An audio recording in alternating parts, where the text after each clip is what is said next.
Jabari. Yes. Martha! Martha! Martha! Martha!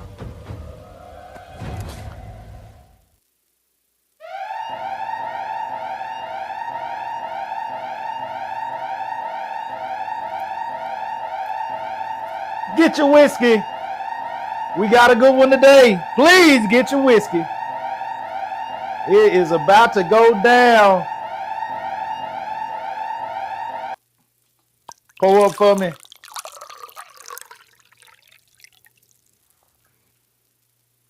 And we are live. Welcome back to another episode of Salute the Real. I am your host, Brandon Cooper, and with me, my unbelievably talented partner and co-host in the Salute the Real show, Do Right. What's up? How you doing today, brother? Busy. Hey, look at the work, guys. He's constantly working. Every week it's getting better. It's getting better.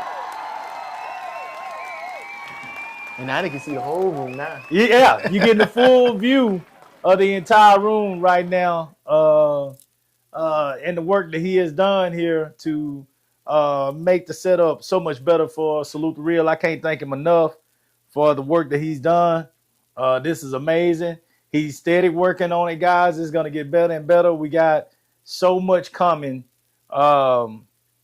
in the fall season that we're going to do when it comes to live shows.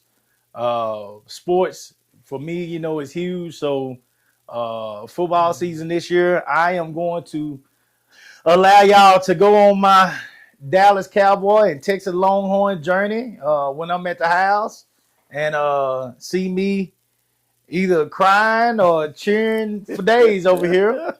And I'll do it with my whiskey, and it's going to be entertaining because everything with me is absolutely real. I'm not putting on no show. It's going to be exactly how I'm feeling in the moment.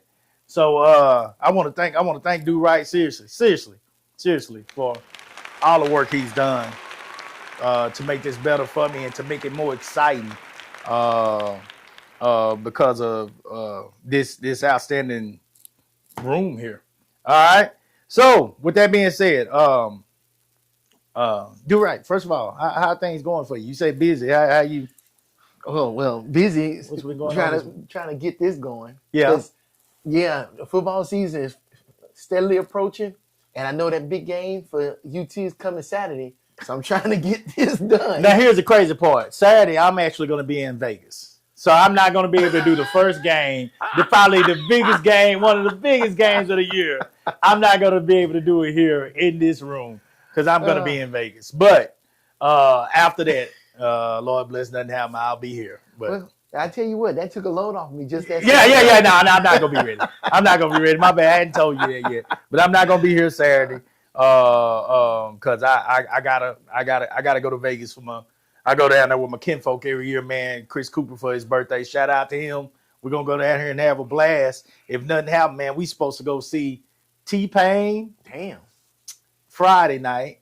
I think we're going to see Lil Wayne Saturday night. Okay. And then Sunday night we're going to see Neo. Where are they gonna be at?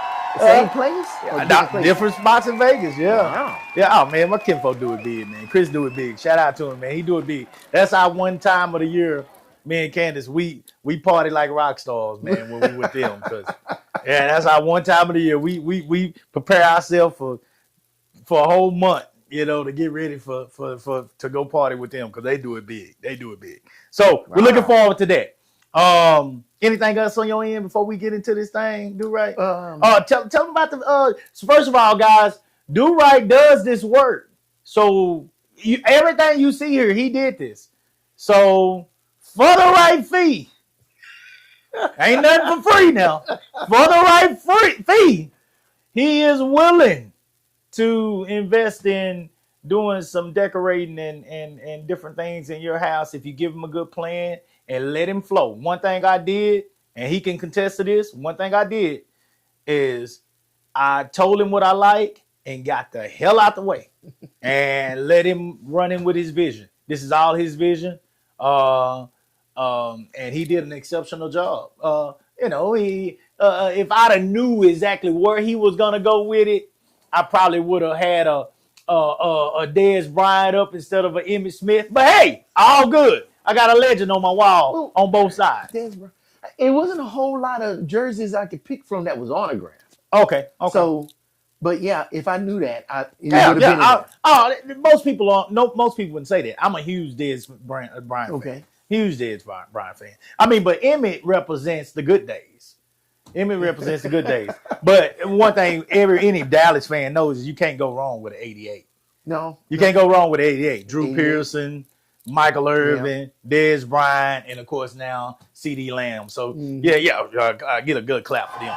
Get a good clap for the 88s, the Dallas Cowboys. You can't go wrong with a good 88 if you're a Cowboy fan. So it would have been if I would have known, it would have been an 88, whether it was a Michael or a Dez, or even a CD. Now it would have been, but I preferably a Dez in case you know for the future. Because I got a feeling this is not going to be the last time you do some stuff for me. No. Matter of fact, I know it's not going to be the last time. The good Lord said the same. All right, so here we go, guys. Anything else? Well, before we get into this, I got. It's about to get ugly today. I'm telling y'all right now. I imagine it's about to get ugly today. Nah, we about to go there today. Go ahead. Miss Candace planted a seed in me. During Melinda's birthday. When she told me where she worked, and that seed has sprouted. Yes, sir. And look, I got something huge coming. And I can tell you the date. June 20th, 2026. It is going down. It's going down. 26. No, I said no. June 20th. June 20th. Which is Juneteenth weekend. Yeah. It's going to be a Saturday. Okay. It's going down. Now, I'm not going to say exactly what it is, because I was told by some wise people, you don't let everybody know what you're doing. Oh, yeah. But I am doing something. These days, people like to snatch your stuff and say it's theirs. Because I would be highly upset if somebody I understand. Okay. But it's going down. Okay. By hook or crook. Well, you heard it first here. We're doing it in a studio or a hole in the wall, but it's going down. Hey, works for me. Let's do it. All right. So other than that, he's been doing some videos with some artists. I just released a video from a band called Camacho. Man, people are loving that video. I was surprised. It's got a storyline to it. It's a rock band. Music video. And, and then I just shot a video last week with an artist out here, and what's her name? Her name is Anastasia Hara. Yeah, she's known out here. Yeah, we doing something way outside. Yeah, we are going way outside. And okay, it's gonna take me a minute to get this video together because I've got this high ambition, and she already got videos out, and I can't be like at the bottom. At the bottom of videos. I got you. I'm coming around that corner, and I'm I got you on the toes. I got you. All right, hey man, keep us posted with that. I want to definitely share the videos on the show, share them on my page, and let's push them, let's promote it. I love it. I love the whole idea of it. Real quick, before you get in your talk, because I know you finna light it up. Oh shit! Since you was talking about Dallas, did you watch that documentary on Netflix? What is it called? What about them boys? Yes, I watched some of it. I have not watched it all. Okay. Candace was up late watching it, and I stayed up and got halfway through it with her. But yes, I did watch it, and hold on real quick. Cowboys. Who them boys on Netflix? No, them boys gonna win sometime. Watch it's America's Team, the Gambler and his Cowboys. America's Team, the Gambler and his Cowboys. So it's more about Jerry Jones than it is about my Cowboys, God, right? It really does tell you. I mean, when you say the word gambler, Jerry Jones he risked it all. Yeah, he risked it all. He didn't have a dime left. He went in on the Cowboys. They had to live at the stadium for a little while. I mean, he didn't have nothing, and he told his kids. He did it all with him and his kids in mind. You talking about risking it all, boy. He went all in. It is exceptional. It just tells you, I mean, the risk that a lot of business people take. Yeah. And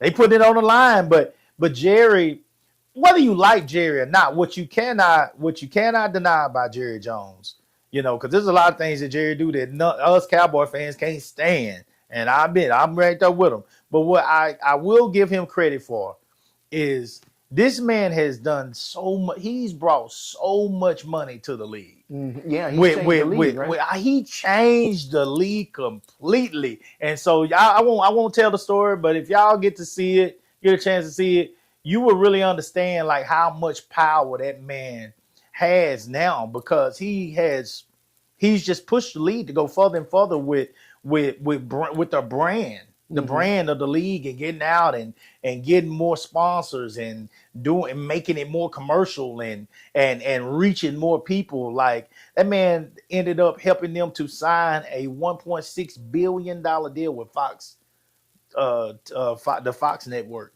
Before then, they was with CBS, and CBS, right. according to that documentary, they were losing money on football games on the NFL.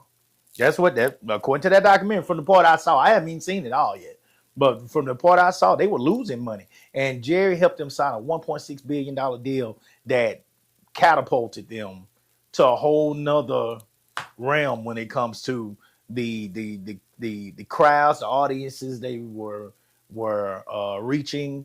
And at that time, I mean, of course, he brought in Jimmy Johnson, and it was a beautiful thing, man. So yeah, if you get a chance, watch that. It's amazing. I mean, Jerry is he's a legend, man. He's a legend. When it comes to what the NFL is today, I mean, Jerry is an absolute legend, man. I mean, there ain't nobody on his level. I mean, straight up. I mean, now you want to talk about whether the Cowboys winning and losing, all that kind of stuff. That's a whole nother conversation. You know what I'm saying?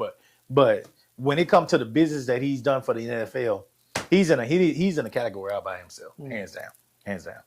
So, anything else before we get started? No, let's go. Okay, here we go. So today, I want to talk about the fact that we look at gangs as evil. We look at gangs as a menace to society. We look at them as corrupt and criminals and all the things that you could say bad that we attempt to rid ourselves of in our communities. But we accept the behavior of cults. Of cults? Cults. We accept the behavior of cults. Huh. We accept the behavior of cults. All right. So first of all, let me give you a definition on cults here. A cult can refer to any group with strong devotion to a person, idea, or object, but it is most often used for a group with unusual beliefs and rituals, possibly involving manipulation, excessive control, or dangerous ideologies. So, woo, boy, we about to go there. But what's the definition of a gang? Okay. All right. Hold on. And it says historically the term cult simply meant formal religious veneration or a small group of devotees, but in modern usage, it applies to a deviation from mainstream society and culture. So we're going to deviate from mainstream society and culture. We're going to deviate from the norm. Mm-hmm. Is that what we're saying right here? We're going to a cult is. We're going to deviate from the norm because we're tired of the norm. We don't want to be a part of the norm. We want change. We want something different. We want somebody who is totally different from what we're used to. Right. Are we sounding like somebody right now that they said that? Oh, we gonna go there. We gonna go. We gonna go there today. Hey, I done had enough. We're going to go there. Now, as Do Right said, let's look up gangs. Now, mind you, Guys, I got the right person on here with me. Because Do Right is never a yes man. So this I guarantee you, that we might end up going back and forth right here because he is not a yes man. If he don't feel the same, he's gonna say it. All right, so we got the right person. Here he is. A gang is a group of three or more people who share a common identity and are organized in part to engage in criminal activity. Okay? They use common names, symbols, signs, and other markers to identify themselves and create a sense of fear. Whoa! Here we go. Here we go. What do they do every single election? They create a sense of fear. Here we go. Here we go.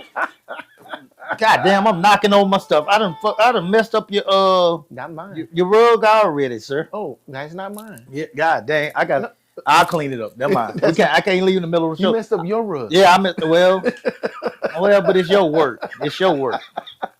God damn, I done got too excited already. I ain't even drunk yet. God damn. All right, listen.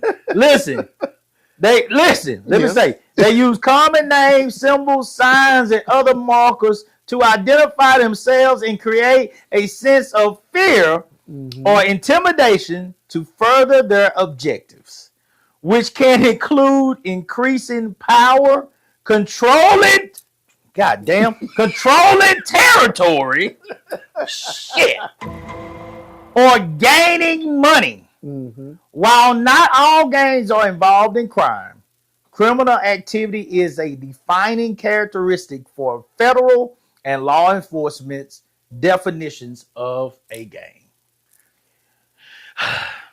So it sounds kind of like you can say a gang and a cult is the same thing.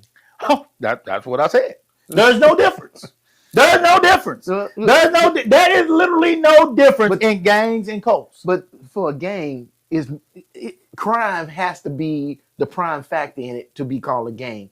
Well, cult, not all cults are criminal. They're not criminal, but depending on how they treat people or something like that. Right. Like David Koresh and all that. Oh man, it's the excessive control, it's the manipulation, it's the creating of fear within your people that makes these people feel like they have to submit to you, they have to obey you, they have to follow you, they have to allow you to do things to them that they know is not right. These leaders in cults have been known to impregnate multiple youth. I mean, they go through having sex with the teenage girls and boys of these members of the cult. You know, they make these people, you know, give them so like we have we take up collection in the church. Well, they give them their valuables, you know, because this leader is going to guide them to a successful lifestyle, Right. you know, or a successful relationship with whatever religious power that they are. Are we on? Just we'll be back on in a second. Bear with us, cause I got a new camera, so it's we got different Is it still on? Can they see us? They can't see us, but they can still hear you. They can still hear us. Oh, guys, hey man, hang in here with us, guys. We got new toys over here. Yeah, we got new toys. We got 2 new toys over here. So and Do Right is trying to figure out these toys. So bear with us. Bear with us, guys. It's all good. It's all good. Bear with us. Oh, come on, Cletus. That's all right. Just give me a chance to drink some whiskey. Boom. And we back. And we back. Okay. Do Right always gonna fix it, guys. Don't worry about it. He always gonna fix it. These Colts, they oh let me go back to it. Hold on, I'm getting back to it, guys. I apologize.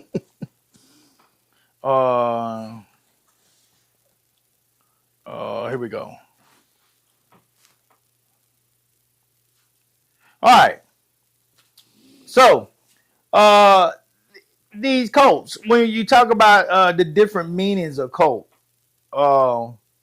you got the formal religious. The original meaning from the Latin cultus means worship or formal religious rites, like the cult of Apollo in ancient Greece. Okay, the religious part, whatever. You know, I have no problem with religious people who tend to stay to themselves and worship the way they choose to worship. Because at the end of the day, I'm gonna be real with you. I don't even have a problem with racist people that stay to themselves and choose to live life to themselves and don't bother people. I have no problem with these people. I really don't.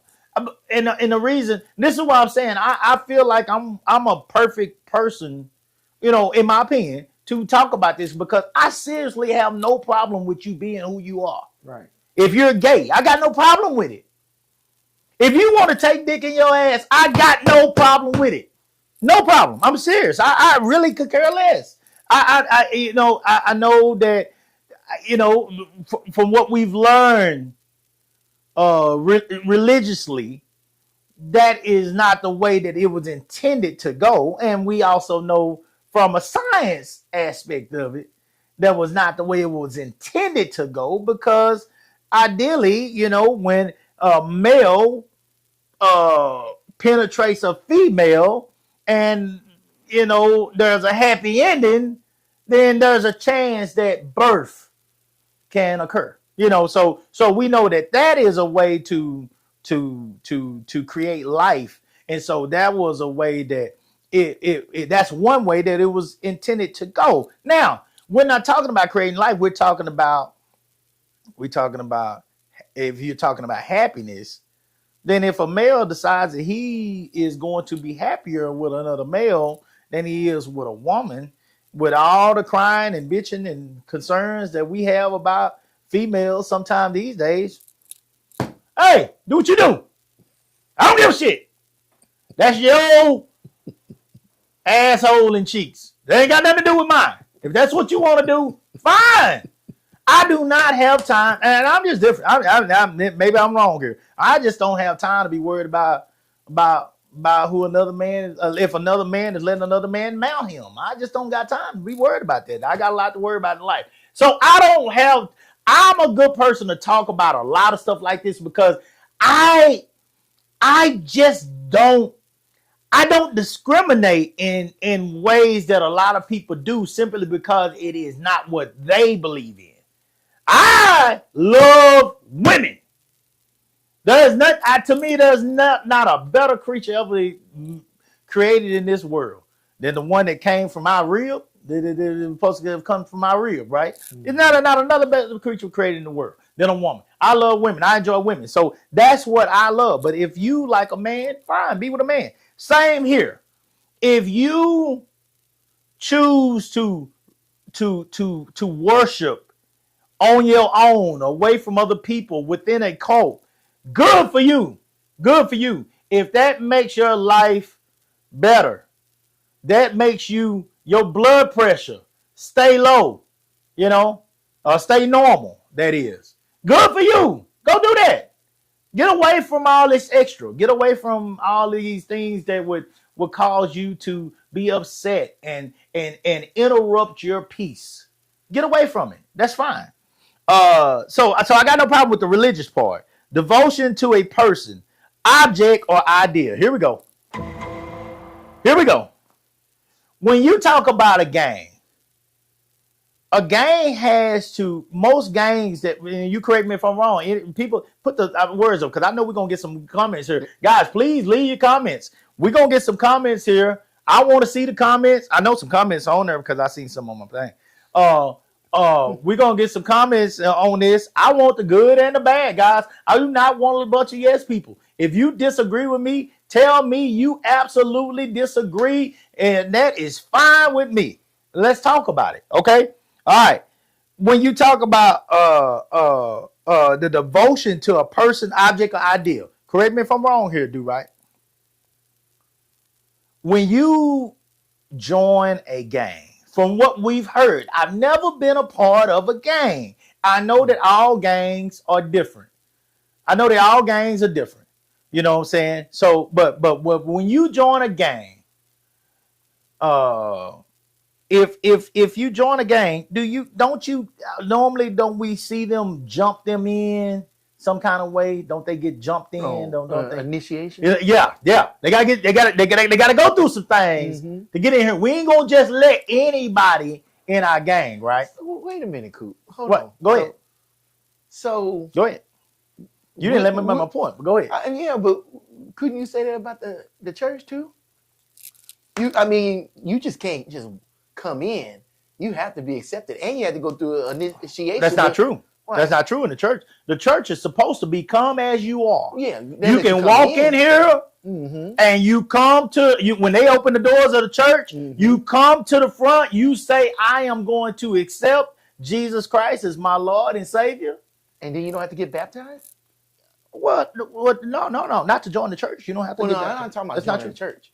Well, you're joining the religious. Do you join the church or do you become a Christian? Well, getting baptized, from my understanding, is being reborn, being born again. Okay. So you're washing away all your sins. You're saying, "I'm being born again. I'm going to give my life to Christ." But you can join this religious group. Oh, okay. And you still don't have to be baptized yet. Now, when you choose to get baptized, you can say, well, Pastor, I ain't been baptized yet. Okay, that could happen next year. But it's not a requirement. No, technically not. No.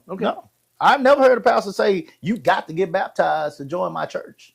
I ain't never heard that. So y'all correct me if I'm wrong on that. I've never heard that. I mean, people get baptized at different times. Sometimes you have people getting baptized as kids. And then sometimes you don't have people getting baptized till they're adults. But they was in church all their life when they were younger. True. And they never got baptized. So I don't think it's a requirement of the church, of the religious side. I don't think it's a requirement of the church. I think it's that's something that you got to ask yourself when it comes to your relationship with God, in my opinion. Now, y'all can correct me if you're wrong right there. Here we go. So hold on real quick before I get to these thanks for the comments. Let me get through this. Again, you got to get initiated some type of way. Right. They're not going to just allow you to just walk into their gang. Okay. You got to prove yourself and prove that they can trust you. Now, in the grand scheme of things, gangs couldn't trust each other even back in the Al Capone days. They snitched on Al Capone. They snitched way back then when these were real mobsters that took your head off in broad daylight. So I don't know why a gang would ever trust another gang member. But anyway, or when those lights come on and them roaches start to scatter, okay. Whichever roaches get caught, just know that when First 48 come on and they give him that cigarette, he about to snitch. I mean, but anyway. They put him in that cold room. Oh, man, they put him in that room. They walk out. They bring him a piece of chicken. And a Coke. It's a wrap. They bring him a piece of chicken and a Coke and send a Newport in there afterwards. By the time he starts smoking that Newport, that hand shaking and he telling it all. He got his arms in his chest. Oh, man. Snitching. Come on, man. It happens all the time. But they believe, because in the moment, this is family. Yeah. This is family. This is something that they did not have at home. This is something that they did not have in a sports program. This is something that they did not have, as Do Right would like to start, in some type of technology type system that the kids could learn from. This is something they didn't have in the church. This is something they didn't have in Boy Scouts and Girl Scouts. They found family within that gang. Okay. Same thing with the Colts. The Colts, devotion. And with that gang, they're going to have a devotion to the leaders of that gang. They're going to want to prove themselves to the leaders of that gang. They're going to want to do things to show that they're worthy of the tats. They're worthy of the colors. They're worthy of the respect to the gang. Right? Is that I mean, does that sound right? Yeah. Okay. Devotion to a person, object, or idea. A moral general sense referring to a group with intense admiration for a particular person, object, movement, or concept, such as the cult or celebrity. What are we seeing with this orange man? What are we seeing? What are we seeing? Oh, you said orange man? Orange man. Oh, okay. What are we seeing? What are we seeing? We're seeing a group that I'm telling you, I sit here and have conversations on my page. And I'm having this having this show today. You know, guys, I've been trying. I honestly, look, the world told us the USA told us where they were, how they felt in November. Okay. They made it clear. They made it clear. I mean, you can sit here and say that, you know, they cheated on the votes, all that. Man, I don't care about none of that shit. Look, we've never lost the popular vote. Not during my time. Not that I can remember. We've never lost. We don't lose the popular vote. If the Republican side wins, you know, typically they win because of the electoral. You know, that's why they win. We've never lost the popular. We lost the popular. Everybody told us where they were and what they believed in. These different ethnicities told us how they felt and where they. So it's all good. But I do want to make sure that as we have these discussions, you know, on Facebook with posts and all that kind of stuff, that, you know, I make it clear what I'm seeing. You know, so I'm good. Actually, I'm good, guys. But there are things that are happening. You know, I had a discussion about tariffs. Oh yeah, I seen your post on Facebook about a guy posted on my post about tariffs that we don't experience the tariffs don't come back to us over here, meaning they're just on them over there. Well, it comes back on us too. That is it comes back on us. That is absolute trash. It's lies. I'm gonna tell you something, guys. If you're gonna have these conversations, you have got to read on or get involved in some things that are going on in your community for yourself that will put you in the know. You see, he can't tell me that. Because, see, I actually do business across seas. So I know that my prices went from $8,000 for the last order we were going to make in July. I mean, to be here for July, to $12,000. Yeah. That's how it comes back to you. I know. It's a boomerang. You don't get to tell me. I know. I do it. And I'm doing business on a smaller scale, much smaller scale. I put up a post about John Deere and the experiences that they are what they're experiencing right now. They're laying off, they laid off, you know, people, but they also experienced up to this point $300 million in a deficit from tariffs, and they're estimating $600 million by the end of the year. Another guy told me on that post, that's not a major loss when you think about it. Look, I'm going to tell you something. I don't give a damn what the business is. I don't care what it is. When you say $300 million, you're talking about enough money to take care of a small town. You're talking about enough money to take care of a small town. The fact that anybody will open their mouth and say that $300 million, and then by the end of the year, $600 million is not a huge loss. For the That- stakeholders is a huge loss.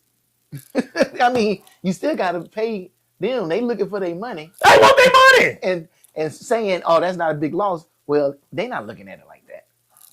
I mean, yeah, that's kind of silly. And then it's gonna just keep looping around because you took a loss this year. Now you got to try to make it up next year. But if you're still taking a loss, then you're adding on to those losses. Pretty soon, you ain't gonna be able to do business. Exactly. And what he was saying was, and I wish he would come on. He can correct me if I'm wrong. But I think what he was saying was John Deere supposedly took their business across seas. Mm-hmm. And so now what it's going to do is he's saying we already lost those jobs because they took those jobs across seas. Now that's going to make those jobs come back here. And in the meantime, and by then it will now. So all the jobs we lost, it won't matter because we'll gain all those jobs back and then some. But what about the people that lost their jobs during their time?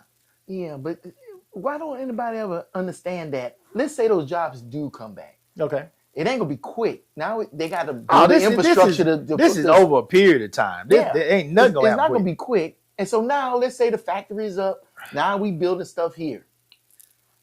How much is labor gonna cost? Oh shit! It's still gonna hit us because we're still going to feel it because ain't nobody gonna do that work for the prices in America that they're doing it for across seas. And so That's why it's cheaper there. now the price is gonna go up on the product that now we And making it's over gonna here. go up on our pockets. Because really and truthfully, Come on, man. they're gonna pay us more money, but it's still not gonna be enough for where we can afford the product that we make. So it's like That shit is gonna- we damn if we do it and we damn They're if we not. don't. John Deere ain't gonna take no loss. Well, I the mean, company these definitely- companies ain't gonna take no loss. So whatever, if that tractor is 25,000 now, I'm just throwing a number out there. Yeah. If it's 25,000 now, that tractor gonna be 40. Yeah. By the time it's all the parts and all that shit is put together in America, it'll be 40 grand, if not more. And then something interesting, since you brought up John Deere. John Deere is like a lot of these companies because they got a lot of software and stuff in those tractors now, right? Right. But you sit up here and you pay 40,000. That's cheap side. Really, you spend 100,000. Oh yeah, I just threw a price out there. Them tractors are way on more one than of these tractors, Yeah. right? Some of And them now you tractors- got this software that you can't sit up here and do nothing with. You own this vehicle that you can't do nothing with. You can't fix on it. You can't upgrade it. You can't do nothing. Because you know how everything going to a subscription base. It's like, are you kidding me? Why people talk about like, hold on, I'm sorry. Mm. You talk about the Go Orange ahead. Man. Orange Man would have had my vote if he just said, I'm going to end all these subscriptions and go back to you pay for shit one time and you're done paying for it. Yep. Because that's where they getting it. It ain't about no manufacturing. Netflix was like $8 when it first started. Yeah, it is Netflix is constantly not going up. $8 no It's more. 20 some bucks now. It's like It's 20 some bucks. and Oh, you it's gonna still come. pay. Everything goes up, guys. Everything goes up. And so, look, guys, let me make something clear to y'all. When y'all talk about this, guys, I can play that game too. It's all good. Everything goes up. Mhm. You're gonna feel this crunch. If I gotta pay more, they gotta pay more. They gonna have to pay more this year to come to my meets, for example. Point blank clear, because I got more stuff coming. Mhm. I will show you the matter of fact. Let But me- just hold on. to I'm- maintain what you got is gonna cost you more money. It's gonna cost more, and I'm bringing in more. So let me. But then if you charge the same prices, then you taking a loss. And I ain't losing. That's one thing my daughter said. We're done losing. Not my daughter, my wife. My wife said, I'm not paying for nothing else, Coop. We have paid for all we're gonna pay for. Bet. Well, we ain't losing no more. So let me show you something right now. I just want to show you something real quick. Why you I want to got show it? you something. Okay. I want to show you something. See, that's one extra charge that's coming in. Look at that. Okay. Yeah. Look at that. Is that just average money that's just walking around that I got to spend? Is that pocket change? No, that's not pocket change. You're right. Look, and that don't even include the one big item that I'm bringing in. I'm bringing in the rings too for the kids, yeah. all the first place kids. Right. This is just. I don't want to tell everybody what I got, but this is just, broken hats. Wow, that's for all that for just that? Huh? just for that. Well, yeah, but that's still expensive. No, I'm just saying. Oh, yeah. It's expensive for just for that. Yeah, just for that. Okay. They don't know. You looking at it. Like, don't what that say? What that say that come from? Hold on. Oh, you see them names, right? I don't see where it comes. You see them names. You want me to say where it comes from? Is that the place or is that just? It's definitely not coming from the USA. Okay. Point blank period. Point blank period. So guys, I can tell you proof. I am living proof that this shit is real. This stuff is hurting businesses. And so if it's hurting my little small business, you can't tell me. Now that's just it. Okay, we're gonna get uniforms, we're gonna get the rings, we're gonna get bags, we're gonna backpacks, we're gonna get the warm-up tops, the warm-up pants, the warm-up the actual uniform itself. I mean, it's a lot of stuff that's coming from over there. All that's gotta be paid. They're gonna charge me extra on every single thing. Yeah. You might just get ready.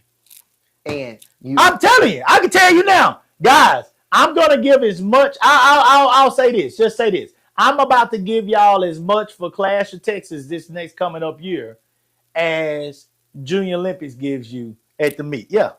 We're gonna go on and do it. I'm gonna put it out there. We're gonna go. First place, walking out there with so much stuff they might need help. Parents, you might need to be there so you can make sure you can help them pack all this stuff out of there. If you got one of them kids that can get first place multiple times, they're gonna need help packing all this stuff out. they go open up a little small store. Yeah, they're gonna need help. They're gonna go home with so many items, So the kicker to it. This is where I'm gonna go with. They said, "Well, Coop, why are you doing it if it's gonna cost money?" Because I want to. That's a rough question. Why are you doing this if it's gonna cost money? Because it won't get done. Because nobody want to spend money. I don't give a shit. I want to. I mean, I'm gonna spend the money, so you got to spend the money. Yeah, I'm gonna spend the money. And you saw the receipt. You saw the invoice. I'm gonna spend the money, so you got to spend the money too. That's how it works. So if you think that this is a joke, I'm going live on this because it is affecting businesses. It is affecting businesses here. This is not a joke. It's not a game. All right, so here we go. Well, let's get these comments. Go ahead with the comments. This is from the top. Yeah. Miss Tanya Wiley, good afternoon. Love the new setup. Yay. That's on do right. Tanya. Homer Sanders, Coop, 100. Yes, sir. Here we go. Brian Hendricks. And Brian is absolutely not a yes man. Brian is going to say whatever the hell he feels. So that's a good one. There are more definitions than the one you chose. Okay, well, Brian, give them to me. Actually, Coop, that is exactly what you're doing now. You're using this to go at a subject person you disagree or dislike. You're my boy, but you're manipulating people right now. Tell me how am I manipulating anybody? What have I said that's manipulating people? All I've said is the definition so far, and I've read what's going on. I think it ties into the comment before that there's more definitions, but the definition that you chose is the way that you the definition manipulate the conversation. What is the definition of code? I mean, tell me the definition. Write down the definition for me, somebody. Oh no, keep going. He got way more. Okay, so stand by. Great subject, conversation, but I love it. But everyone has to turn on their brain and really think for themselves, listen and hear. Yes. Okay. Random. That's random as fuck. Okay. I mean, no. Okay. So it doesn't help when we read the comments way after we get through talking through stuff. Oh, because what he's saying right there, I understand what he's saying about. What is he saying? Because like with the Orange Man quote, right? It takes people to open up their brains and listen and see what's going on for them not to get pulled into stuff like that. But that's with anything. That's with gangs. That's with cults. That's with everything. Like if you just take everything at face value, then don't be mad when your pockets are empty. Okay. Yeah. Well, that's what I get. I could be completely wrong. No. I'm not saying nobody's wrong. This is first of all, this is your opinion. So I'm not going to tell you how you should think. I'm going to tell you what I see. and then you can say whatever you feel. I mean, I could care less. You know, it is what it is. Like I said, they've already told us how they felt in November. Because all that mattered was what you felt when you walked into that voting booth. That's all that matters. All this now is just conversation, you know. But you know, we right now what we're doing is we're determining how we're going to maneuver and make adjustments to our daily living to adjust to what is happening nationally or globally when it comes to these tariffs. You know, that's basically what we're doing right now. We got to make adjustments, and the adjustments will absolutely be made in the Cooper home. Clear as that. I mean, it's all good. Frats, sororities. Frats and sororities are cliquish, Richard. Yep, they are. They're very cliquish.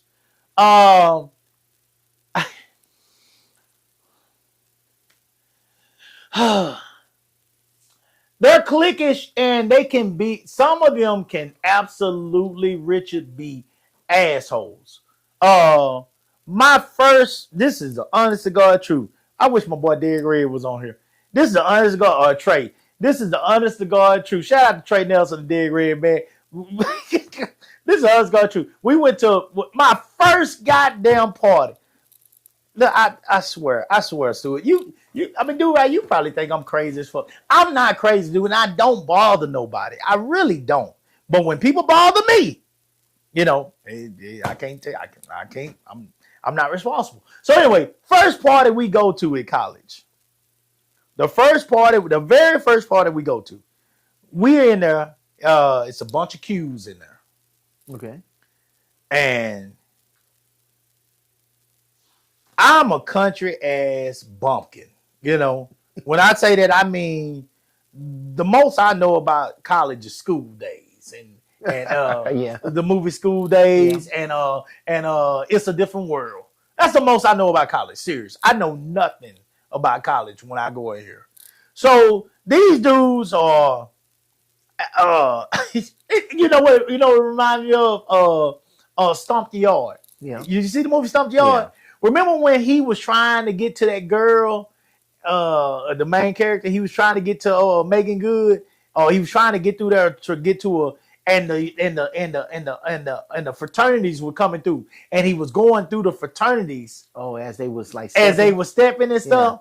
And you know, they put, hey man, you don't know what you're doing right now. You might want to move back. And he was like, man, fuck y'all. You know, dude, that is, I swear to God, that is my country ass to a T. I didn't know what was going on. So we in here partying, we having a good time. I'm experiencing college life with it at my first party with all these different people. And the song, I don't know if y'all remember it, the song Tear the Club come on. Mm-hmm. Tear the Club up. Tear the Club up. They sang that. 3 6 Mafia. Yeah. And they sang that song. Tear the Club come. Oh, we jumping around. We just jumping. Well, of course, they going around in their lines. You know. And I'm just jumping with my friends. I don't know nothing. I'm just goofy, having fun. You know. Young. And I'm jumping, I guess, in the area where their line is at. And then they start pushing. Everybody start pushing each other. I'm like, oh, okay. So I'm pushing back. Well, I push one of the Q dogs. He fall on the floor.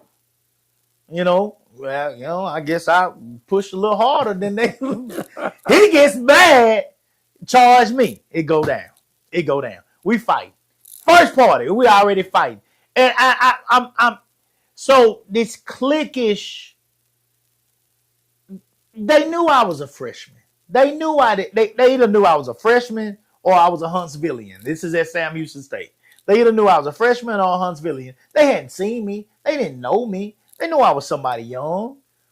But because I had pushed down this OG Q dog, because he was an old head, you know, this motherfucker already had gray hair. So so shit, I don't know how many goddamn years he'd been at that school, shit, trying to get that BA or whatever. Shit. He already had gray hair. So because of that, they felt like, oh, we're going to make an example of this young pup tonight. Wrong goddamn answer. Shit. Oh, shit. When we left out of there, respect was given. I know that. Respect was given. Because we weren't bowing down to these people. And what I'm saying, my point is, it's cliquish behavior. It's gang mentality. It's you at that very moment, you went into a gang approach to things. You were territorial. You were feeling, hey, at this moment, this is our realm. This is our, I don't know if it was our party or what, but that at that moment, this moment belonged to us, and it did not belong to you. And because you interrupted that moment and you pushed one of our OGs on the ground, we about to beat your ass. Well, they found out real quick that wasn't happening. They found out real quick that wasn't happening. We were standing up back then, and we're going to stand up back now. Simple as that. We're doing the same thing now that we were doing back then. You know, so when he talk about frats and sororities, I agree on one side, I actually agree, because they do act cliquish. They do act like, you know, gangish. They do act like this at times. However, there are, when you talk about the illegal stuff, yes, they do illegal stuff. They beat on people, they haze on people, and that's illegal. That can get you kicked out of school. They can also get you assault charges, and should, with some of them and some of the shit they're doing. To be honest with you guys, I pledged as well. There were some things that happened that I could not accept. And it didn't happen to me. For y'all that know me by now, it happened to one of my LBs. I could not accept it, and I walked the fuck up out of there, and I dared anybody to say anything to me, you know. And they tried stuff later on, but whatever. We won't go too deep into that. You know, no use in hashing up old shit. But let's just say Coop was just fine. You know, Coop was just fine. So anyway, I do agree with the fraternity sorority stuff. They can't get cliquish as well. Brian, you know me. I will disagree with you, and we often do, and we agree as well. Plus, a lot of times we agree to disagree. Yeah, I just now here's how it should be. I'm not gonna lie. I despise Brian's thinking on a whole lot of stuff. Mm-hmm. I really do. As a black man, especially, I despise his thinking on a lot of stuff. But I know the work he's doing out here in the community with youth. So, I mean, regardless of whether I agree with him when it comes to a lot of his thought process, you know, on politics and what we go through as a culture, as a race, a culture, you know, or not, he still does some amazing work. There's another coach that was on one of the posts with me. I'm not saying because they're a coach, it makes them okay and what they believe okay. I'm not saying that at all. But what I am saying is I see the work that they're doing out in the community, and I do respect the work that they're doing with youth. Now, what frightens me is, are these youth going to grow up thinking like them? That's what frightens me. Because I want this entire cliquish era to cease. I want it to cease. I don't like it. Even when it comes to youth clubs. There are people out here with the youth. I see the cliquish shit even in youth clubs. You know, and people know this about me. Man, fuck a honey badger. And I mean it. Fuck a honey badger. Honey badgers are the name of our team. But when it's just the name of a team. When it comes, sometimes do right when we get ready to go to qualifying season, for example. Well, these two kids have trained on my team. Mm-hmm. But and they're good. They're good. They're good. And then you got two kids, say, on Do Right's team that are good. They're good. Okay. Well, we got so here's how this thing works. Those practice meets, all that, they're just practice meets. All my club meet and all of them club meets, they're just practice meets. They don't count for anything. Right. And then you got, whether depending on what group you run with, you got AAU, you got USA, all that kind of stuff. Okay. Well, you get your membership card early and you just have it unattached. You don't have to attach it to a team. And then when it comes to qualifying season, oh, this is good. I'm gonna read all this. This is great. When you read all the when it comes to qualifying season, do right. I can take my 2 kids and put them with your 2 kids, and we can name them me by me if we want to on the AAU card. That means that Do Right and I have said we're gonna bring these kids together. You're gonna bring your 2 best together. I'm gonna bring my 2 best together, and we're gonna try to give them the best chance at success nationally that they can get. Sound like anything wrong with that? No, you're just giving opportunities to the kids. You're giving them an opportunity. These kids are about to pay $1,500, $2,000 to go to national sometime. You know, when they talk about, you talk about transportation, you know, but airplane, renting a car, goddamn hotel rooms, food, all this stuff. They're gonna be down there probably like a week at Junior Olympics. Okay. Especially like when it's out of town. This year was in Houston, a little different. We didn't have to be down there a whole week. Next year, they're gonna be an hour. So at the beginning of the week, people gonna be coming down there and be down a whole week. Well, don't you want to give your kids the best shot at having some success if they about to spend $2,000? Yeah. That's the mindset that I don't give a shit about a honey badger. You can call them whoever you want to call them. You can call them Do Right's minions. I wouldn't give a shit. My kids know I don't have to have the success under the Austin Honey Badger. I've been like this since the beginning, Do Right. Ask some of these same coaches if they like that. They won't come together for shit. We've been doing, all it is all-stars. I've been playing all-stars since I was a 8, 9-year-old.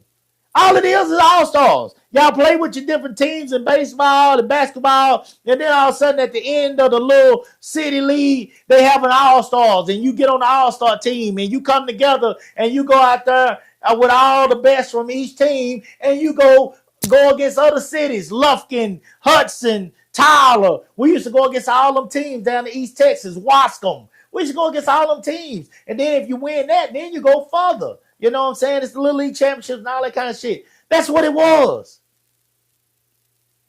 But here, everybody wants all the credit. Everybody wants cliquish. They want to say, that's my team. These my kids. We got that medal. I did that. It's trash. It's trash. It's trash. We are a cliquish people. And that's why it's so easy for stuff like this to occur. It's even happening with youth sports. We can't even come together in youth sports. That's why I tell you, when people tell me, they get talking about that stay woke and black people come together. Trash. Y'all can't even come together when it comes to kids. Kids, you can't come together. You know, a lot of you people are very cliquish. They stay off to themselves. They don't want nobody to know what they doing, how they doing it, when they doing it, nothing. They don't talk to people. They don't help people. They could care less. They going to come out here. They going to make their money. They going to train their kids, and they get the fuck out of Dodge. They don't care about working with nobody. Nobody. And so, like I said, November taught me all I needed to learn. I got it now. I understand where y'all are at with this cliquish behavior. And that same behavior went in the booths in November. And that's who y'all are. Let me see. He's off track, Coop. Okay, there's no initiation for church. There's no initiation for church. No, there's no initiation for church. That's back to what I was saying earlier. Yeah, there's no initiation for church, but you do have to walk in and accept Jesus Christ as your Lord and Savior to become a part of that church. So technically, yes, it is. Yes, it is. There's just not no physical initiation for church. Yeah. But you do have to go out, because you got to walk in when them doors are open. That's the only way I've seen people join church. If y'all know another way in your churches, let me know. But the way I've seen it is when that pastor finished his sermon and he said the doors of the church are open, his deacons are gonna get up, or even the youth, they're gonna get up and they go up there and they sit behind their chair. This is a Baptist church I'm from, okay? They get up there, they sit behind that chair, and these people walk up in front of the entire church and basically say that they're going to give their life to God. That's what I've seen. That's what I've learned all my years. That's the way I've seen it done. Now, if you know a different way, let me know. But it is a step that you have to take in front of the entire congregation. Correct me if I'm wrong. Gaines and Colts recruit as well. Yes, they do recruit. They do recruit. Yeah, Colts recruit. Gaines recruit. They both recruit. They recruit girls and boys. They fucking half of them, and the other ones they using to do their bid. Yeah, they do recruit. Purpose and goals. Yeah, just like I can't wait for them. I can't wait for them Epstein files to come out because I know that Orange Man was knocking down them damn babies. I know he was. I can't wait. I know he was. I said this. Do right didn't say this. I said it. I know he was doing it. I can't wait. Purpose and goals. Cults usually revolve around spiritual, religious, ideological belief systems. Did I not just say that a while ago? Yeah. Did I not just say that? That's what y'all do, Brian. You're so busy trying to respond, you ain't hearing nothing I said. It don't matter what you revolve around. I said that. I read that exact thing. Go back there. Hold on, go back there. He said, the goal and devotion to leaders' beliefs and systems, higher truth. What am I saying? I'm saying higher powers, belief systems. Yes, your belief system. Your belief is that nobody deserves but you. That's your beliefs. Gangs primarily focus on territory. The Colts are focused on territory too because they are worried about these borders. These border talk. It's cult mentality. It's gang mentality. These are my borders. Don't come across my borders. You don't get to do your work across my borders. What you doing in my neighborhood? What you doing over here? And you're a lie. Look around. Come back there. Okay. Gangs primarily focus on territory, money, power, and survival. You will lie for your survival. You will say that people ain't dogs for your survival. I ain't seen now person they arrested for a dog eating yet. Not one. You will say that they'll create crime. But I just posted a video under that you said was fake news. You talking about the car wash? The car wash. They had a goddamn car wash. They just working. They wasn't hurting anybody. They wasn't hurting nobody. But they were getting treated like rapists. Like the very thing that your president is. A goddamn rapist. And one that rapes porn stars at that. Now he know his old ass dick can't get up for no porn star. What you gonna do in it? She got a manhole down there. What are you gonna do in that thing? She don't feel nothing. She was asleep. She didn't feel nothing you were doing to her anyway. Shit. Hey, what the hell your old ass gonna do to her? Nothing. Raping her. This man had to pay a woman $88 million in a silver suit. Most people that go through situations like that right there can't even get a job at a factory. Yet this guy is the president. You can't tell me ain't no code. There's a code. What makes this man any different than David Koresh? What makes him any different? Leadership. Colts often have a charismatic leader or God damn. Wait a minute, man. Hold on, man. Whistle. For y'all that didn't pay attention to me in the past, I blew my whistle when it was time to take a break. God damn. You want me to finish reading it for you? Yeah. I can't.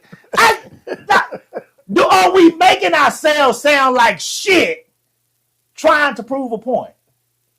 Did you see what I just read? Let me see. Leadership.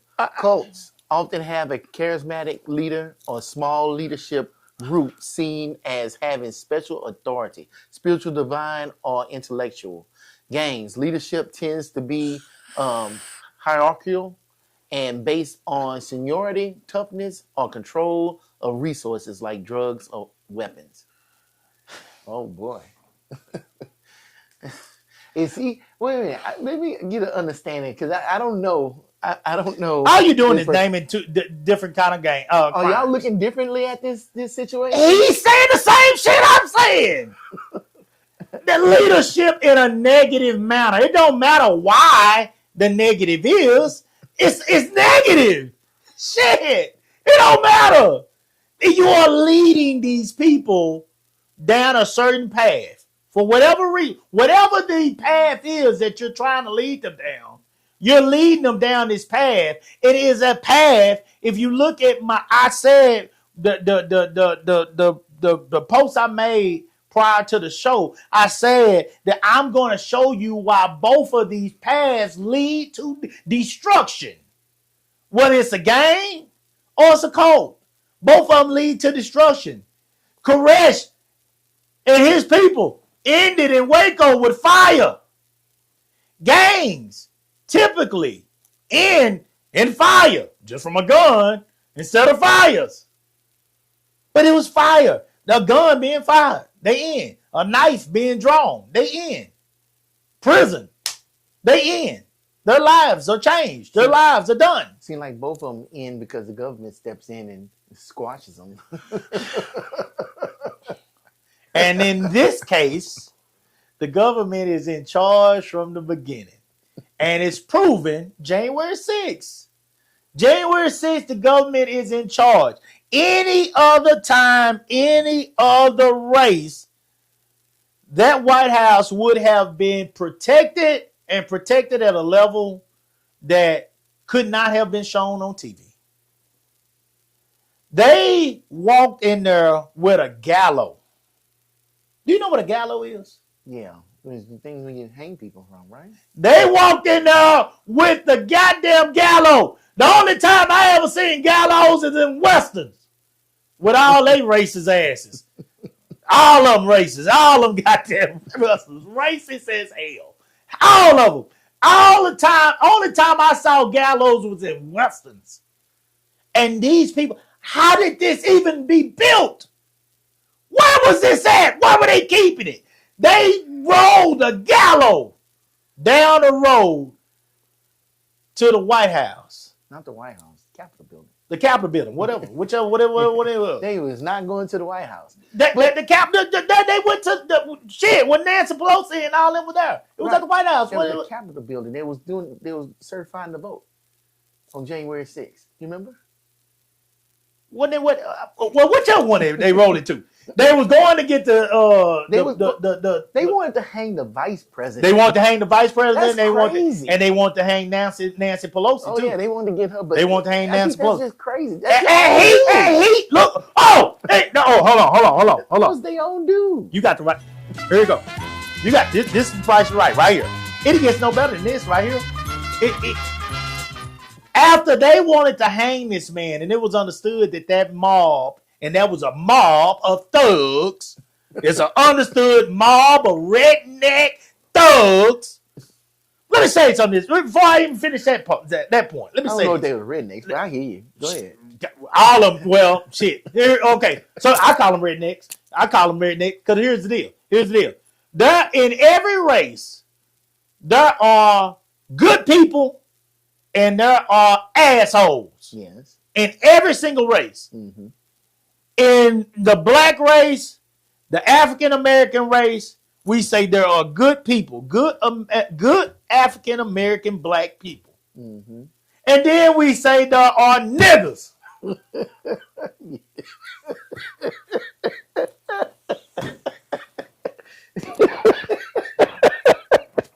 There are absolute niggas out here that ain't shit.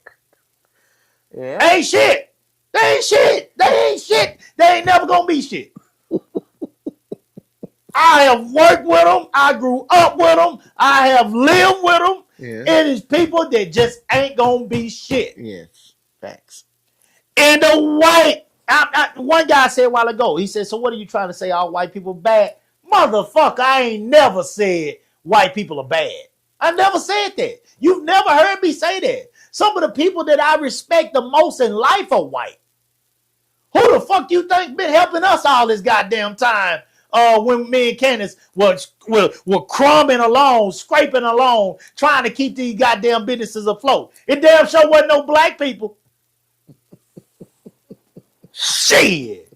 I tell you, when the blacks came along later on, and don't get me wrong, I got friends that help. I got classmates that help. I got college classmates that help. Yeah, I got people out there to help. When I'm talking about people outside of your family, I consider those people family.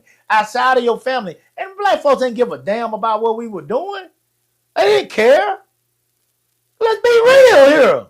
Who the hell you think was helping us? So you will never, I got white people that have met me online that never seen me a day in their life at the time and were sending us money to support those kids.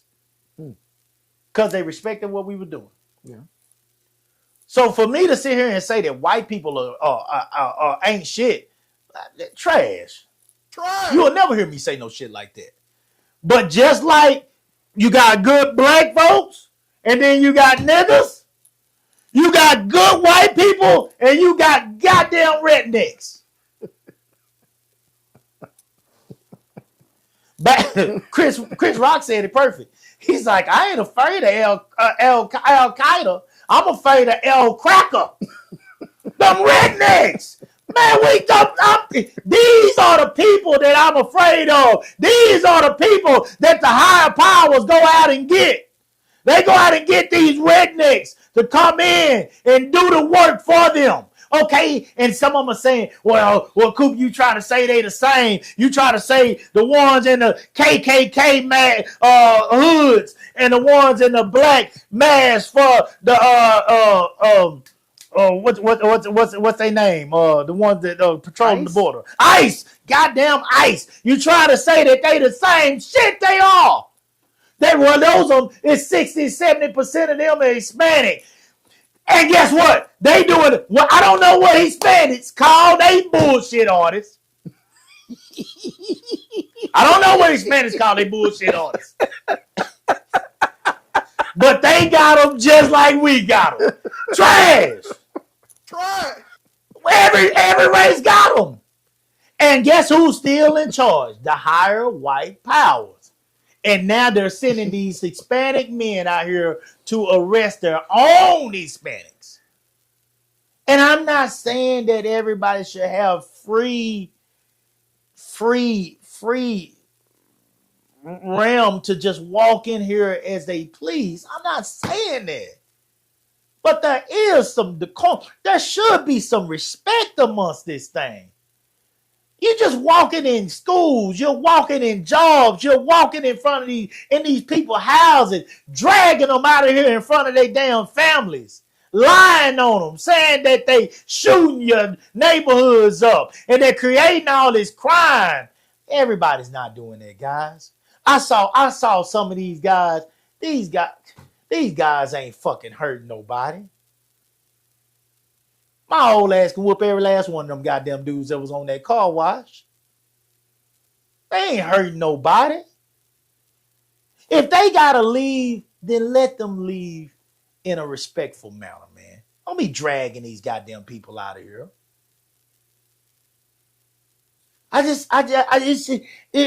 There should be some respect for people. And I ask myself a simple question when it comes to this stuff.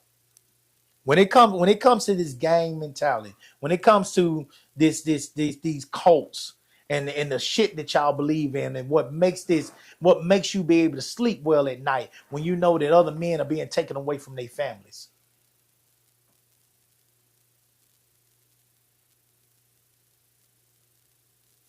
Didn't I just answer this shit? Oh, we just catching up. Oh, that's new. Didn't I just answer that? Other races Didn't I just that answer work that? for ICE. I know some brothers that work for ICE. Niggas! Well, it's Uncle Tom's is what we call them. It's like back in the day during the slave trade. Uncle Tom. And they had black people that used to help gather the slaves. Shit, the black folks is what called them for the white people in the first place to bring them over here. I don't know. You always gonna get Niggas that. will do anything for money. I don't think everybody that's doing that is, that Explain it. like in ICE, you say they have Hispanic people picking up Hispanic people and stuff like that. Some people, you're talking about cults, you're talking about gangs, Mhm. is an ideology, and they see this thing is wrong, and they want to be part of the solution and not part of the problem. I don't think they all necessarily, as you say, niggas, What are they? opportunists. Some of them think themselves as patriots. I don't know. It's And they'll get paid, right? and they And definitely they get paid. That's what November taught us. That money is the root and the root to all evil, and has power over everything. Everybody cared about their money. That's all they talked about in November. Money. My money. They're just gonna get my money. These people getting my money. They out here getting all these stamps and all this kind of stuff, and they getting free this and free that, and they getting that, and they taking all the jobs. Money, money, money, money. You don't even want them jobs. Shit. You don't even want them jobs. If them folks offered you what they paying them people, you cuss them out. You don't even want them jobs.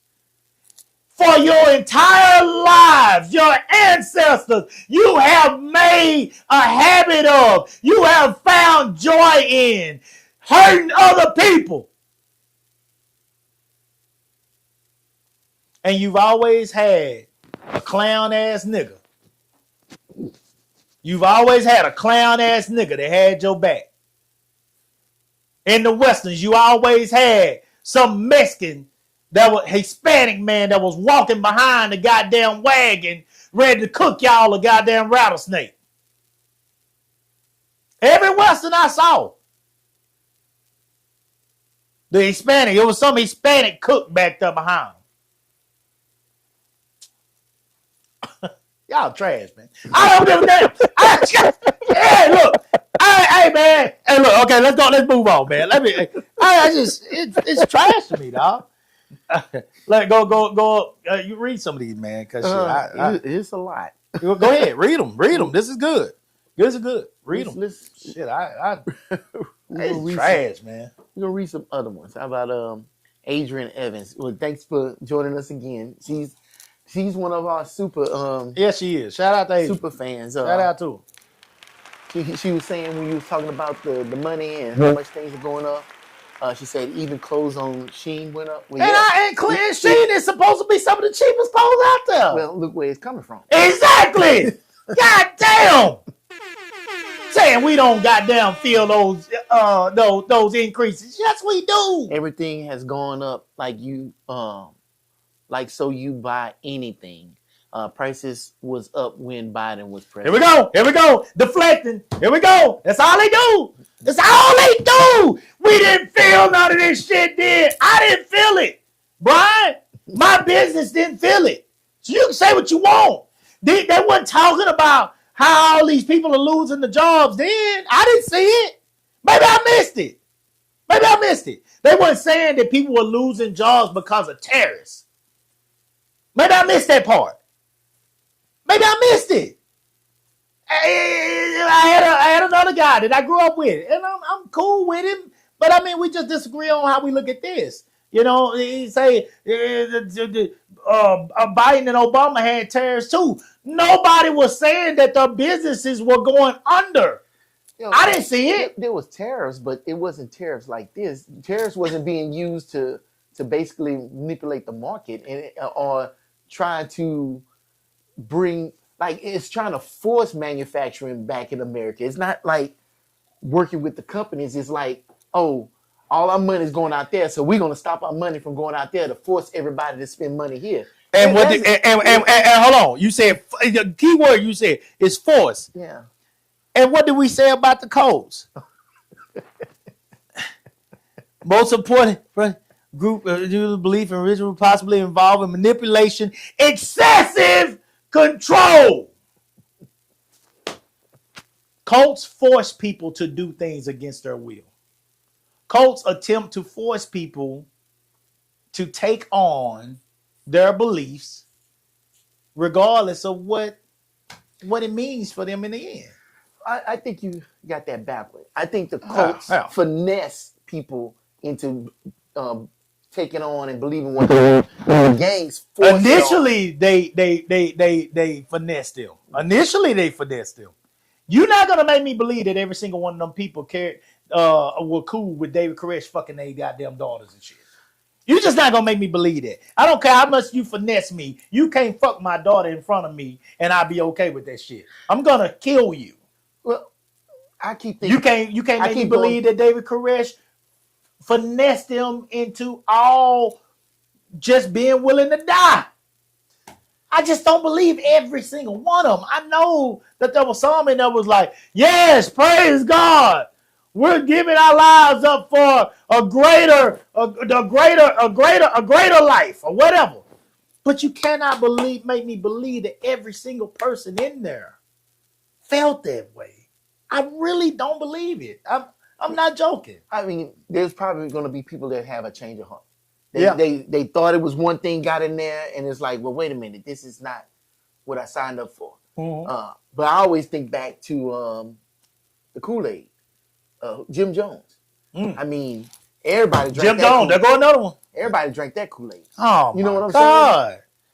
Well, you're idiots. You know, but I mean, You're idiots. but if you believe in something, everybody else is the idiot, not you, because it's what you believe. You don't believe that you're wrong. What person on this planet believe they wrong? Oh, I believe I'm wrong plenty of times. I told you I was a whore. That's wrong. That's wrong. Yeah. I told you I was wrong. At the time when you was being a whore, did you feel like you was wrong? Yes. But you didn't stop yourself. I didn't give a fuck. Well, then you didn't think you was wrong. I did think I was wrong. You thought you was doing something bad, but you didn't think you was wrong. Yes, I was wrong. I was absolutely wrong. Very wrong. I couldn't have been more wrong. The only reason I wasn't more wrong is because I never took it from them. And at that time, I didn't even lie to them. And that's what made me feel like, okay, I can just keep going. I wasn't lying. They knew who I was. I knew who they were. But I was a whore. That's not right. I was raised by a good family. Regardless of whether I felt like they were just God's gift or whatever, they were a good family, quality people. I saw my grandma and my grandpa. I never saw my grandpa stepping out on my grandma. If he ever did, I never saw it. I never heard of it. They was married all my life. And so I saw good, but I chose to go out there and do something with multiple people that honestly at that time was wrong. And it will be wrong now. But you chose to do it. Yep. I didn't give a Knowing- shit. But here's the deal. This is how I look at it. This is how I look at it. If they knew who I was, and I knew who they were, who we hurting? We ain't hurting nobody. So long as they know up front that, you know, this is just what it is, ain't nothing more. I was a whore. I Right. wasn't a liar. I was a whore. I wasn't a liar. I might not have told them everything. Well, omission is lying too. I might not have told them everything. Might not have told them everything, you know, but I told them what they needed. They asked. You needed to. No, you They had to asked- say. well, I didn't You wanna say- needed to hear. I told them what they needed to know. I was about to say. Hey man, I was young. And I admit that. I'm not trying to make it sound good. It wasn't good. It was Right. bad shit. I was a whore. I was fighting. I was mad. I was angry. There are people that are on my posts and stuff. They see it. They know I was going through some things.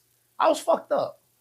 I'm not gonna lie to you. But you chose to be in the wrong, and then you have people out here they may know they in the wrong, but still choose to do it, and some may not know they're in the wrong, and they do it because they think they're right. But I mean, isn't it? I mean, that's just the human experience, right? If you got to sneak around to do it, then you know you're wrong. If you can't do it, here's my grandma used to say it all the time. If you can't do it while I'm sitting here looking at you, then don't do it. That's what she used to say. Because if you can't do it in front of me, it's wrong. It's wrong. She said, here's a good way to explain this to you to where you will understand what I expect of you. If you can't do it right in front of me, then it's probably wrong. Okay. That's what my grandma used to say to me. If she said you can't do it, meaning if I'm sitting here and you can't do the behavior that you're about to participate in, then 9 times out of 10 is wrong. And she wasn't lying. I wasn't gonna fuck nobody in front of her. I wasn't gonna never sell nothing in front of her. I wasn't gonna never run off and knock somebody's ass out in front of her. Unless it was to protect her. Yeah, but it's also some things that's not necessarily wrong that you wouldn't have done in front of her either. Like what? I don't know. You're not going to sit up here and have sex with your wife in front of your grandma. But there ain't nothing wrong with that. If my grandma caught me having sex with my wife, first of all, I wouldn't have done it. But if my grandma caught me having sex with my wife in her house, Yeah. she wouldn't have been mad. Yeah. She wouldn't have been mad. She'd be like, oh, Brandon. She wouldn't have been mad, though. It's my wife. I would have done it. Ain't no way in hell I would have pulled my penis out other than the piss in my grandma's house. Now, I'm telling you that right now. That's a promise. That's a promise. I guarantee you, I ain't never touched a girl in my grandma's house. But if I would have had sex with my wife in front, not that I know of, Lord help me, please, if I ever did that. Lord, I can't remember. I ain't gonna lie. But I don't think I had sex with a girl in my grandma's house ever. I don't think so. I hope I didn't. But anyway, if I ever did that, she wouldn't be mad at me. It's my wife. Oh, okay. She wouldn't be mad at me. I'd be shamed. I'd be red as it goddamn shit. Something that red on that damn thing now. But I mean, I'd be shamed. But I wouldn't have. She wouldn't have been mad at me for having sex with my wife. She knew what was happening. Oh, she knew it was happening. Yeah. But it's something that you wouldn't do in front of her. You wouldn't do it in front of her. Wouldn't do it on her territory either. Yeah. But it was a coach says our territory is our territory, and we can do whatever we want to do on our territory, but you can't. That's what a coach says. Okay. That's what a coach says. You don't get to choose what you want to do. You don't get to choose whether you want to be over here or not on our territory. It's our territory. That's what coach said. That's what they're doing. That's what they've been doing. They say this is our territory. That's our territory. And it's all stolen. And we make our own rules and we do our own thing. It's all stolen. Don't none of this shit belong to us. Shit. Indians been here living on this damn land for years and generations before our people ever got here. Before y'all brought us over here. Don't none of this damn belong to us. Go ahead and read it, man. I can't. I can't. I'm mad today. Yeah, let's see. And I ain't even trying to be mad, but I'm mad. Everything is going up. Anyone that buys anything can see prices going up on everything. That also impacts the farmers who already not making any money on the work and the debt they go into to do business. Who said that? That was Adrian. Black farmers ain't getting no support. Black farmers in this country are not getting no support. No support. Go on to the next one. She's absolutely right. Now, what are y'all complaining about? Question mark. On one hand, you state how things can be better in our country, and then You reverse field. stop contradicting yourself. I see it as spreading awareness. Most people didn't know tariffs are pretty similar to taxes. He can't come out and say, I'm raising taxes.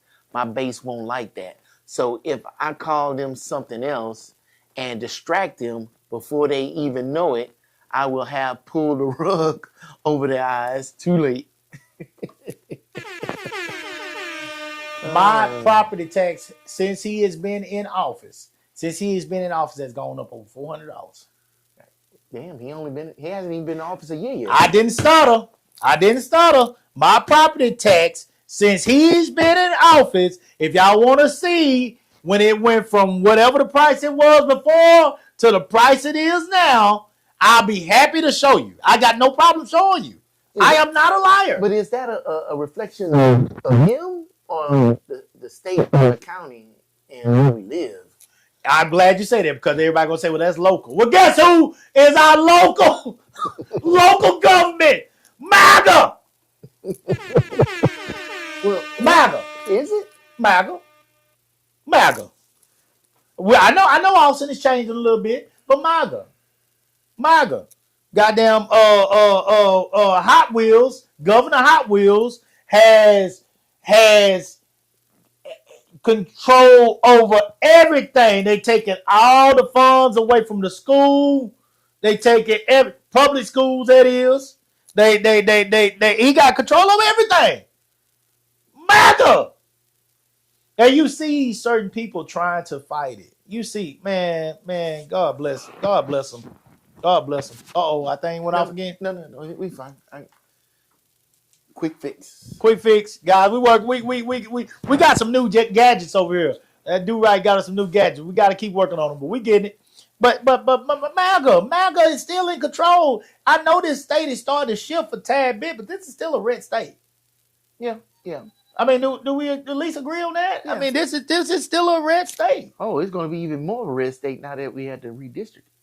There you go. I 5 new seats.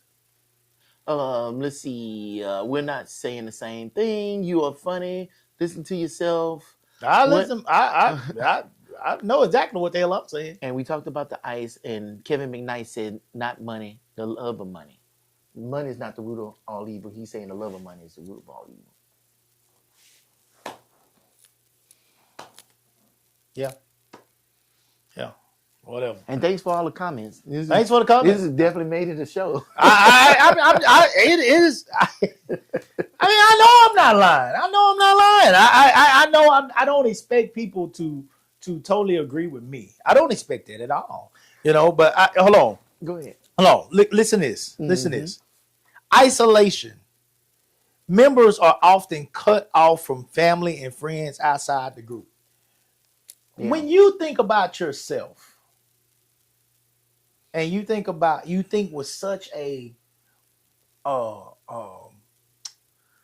I don't want to call it selfish. I don't want to act like people are selfish because they are concerned about themselves and their initial family, but you just don't think like me. Let me say that. You isolate yourselves to a very small group. Very small group. One thing, and actually it's a big group now because MAGA's huge. But and what it did is it showed you just how the country really feels. One thing about the way I think and the way I act out or behave when it comes to people based on the way I think is if Do-Right calls me and he needs my help, cool, let me hold this. I got you. Coop, man, I got a flat. I got you. Coop, man, this dude over here tripping, man. I need somebody to stand with me. Shit, where you at? Because I think about I don't. When this show goes off, and for some of y'all that feel like we just already probably making $600-700 over here a show or something, for that stupid shit. When this show goes off, like he don't stop being my friend just because my show went off. I actually care about people. When I showed him that price earlier for those items that I'm gonna add to my biggest event, I'm not adding those items because, I just like spending money. I'm adding those items because I like the idea of youth leaving my events feeling like this was amazing. This was something that's going to push me to stay motivated, to continue to run and come back here next year. This is going to push me to stay active. This is going to push me to stay doing good, to keep doing good things. Good things. Things that keep me out of trouble, keep me active, keep me working hard. And if I work hard, I can go home with those items. The lessons are there. The lessons are right in front of us. So that's, to me, those are things that good people do. Good people care about more than themselves. And when I see people, this isolation part, when I see people that cheer when folks are being drugged up out of a work spot or their house or away from their families by ICE. I mean, how can you see that and say those are good people? Those are people that are doing their job. They're doing their job. But man, how do you sleep? How do you sleep knowing that these people are crying and hollering and they're without their father or their mother that next day and their kids might end up going to foster care? How do you sleep? How do you sleep taking people's Medicare? And I know that prices are going up when it comes to medicine as well, because my medicine just went from with my insurance, I was paying $2. At one point, it was free with my insurance. Now, then it went to $2. Now, my medicine, my blood pressure pills, and all that, I paid 30 some bucks every time. And I went from free to $2 to $30. Yep. I paid 29.90 something, some change. I mean, it's like about 30 bucks. Yeah. Yeah. And that's with my insurance. We pay $1,000 a month for the insurance. Wow. So if that's what it is for me, and we paying $1,000 a month for insurance. Yeah. Anytime y'all want to see my numbers, holler at me in my DM. I don't mind showing you. I got no problem showing you that I'm telling you the truth. And my medicine went to 30 some bucks. 30 bucks. Then imagine what it is for them people that can't afford the insurance that I have. How often you refilling it? Huh? How often you refilling it? Every 30 days. Oh, damn. Every 30 days. They give you 30 pills every time. With paying. So is your insurance premiums going up too? I haven't went to the doctor.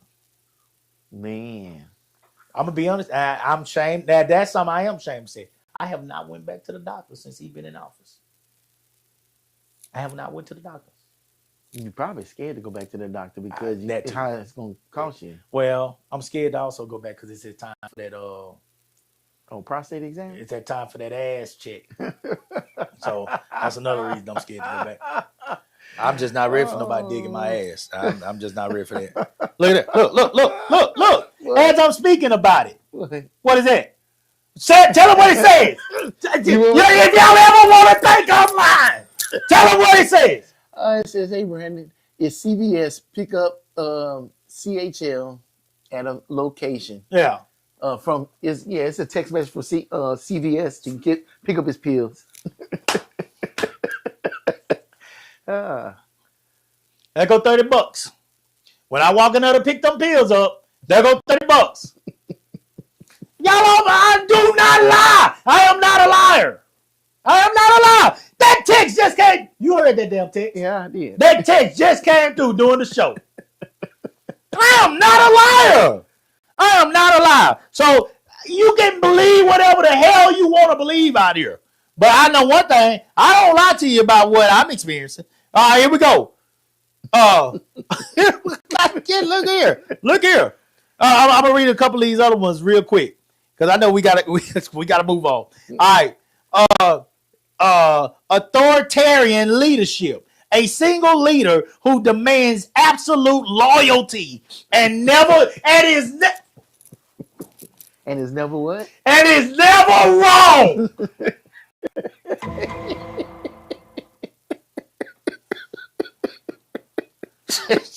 Man, I know what the fuck I'm talking about right now. Y'all can say whatever the hell y'all want to. I know what I'm talking about right now. Boy, if that don't describe Agent Orange, I don't know what the hell do. Never wrong. And you millions are just the same. Never wrong. You never wrong. They always do the, well, what about?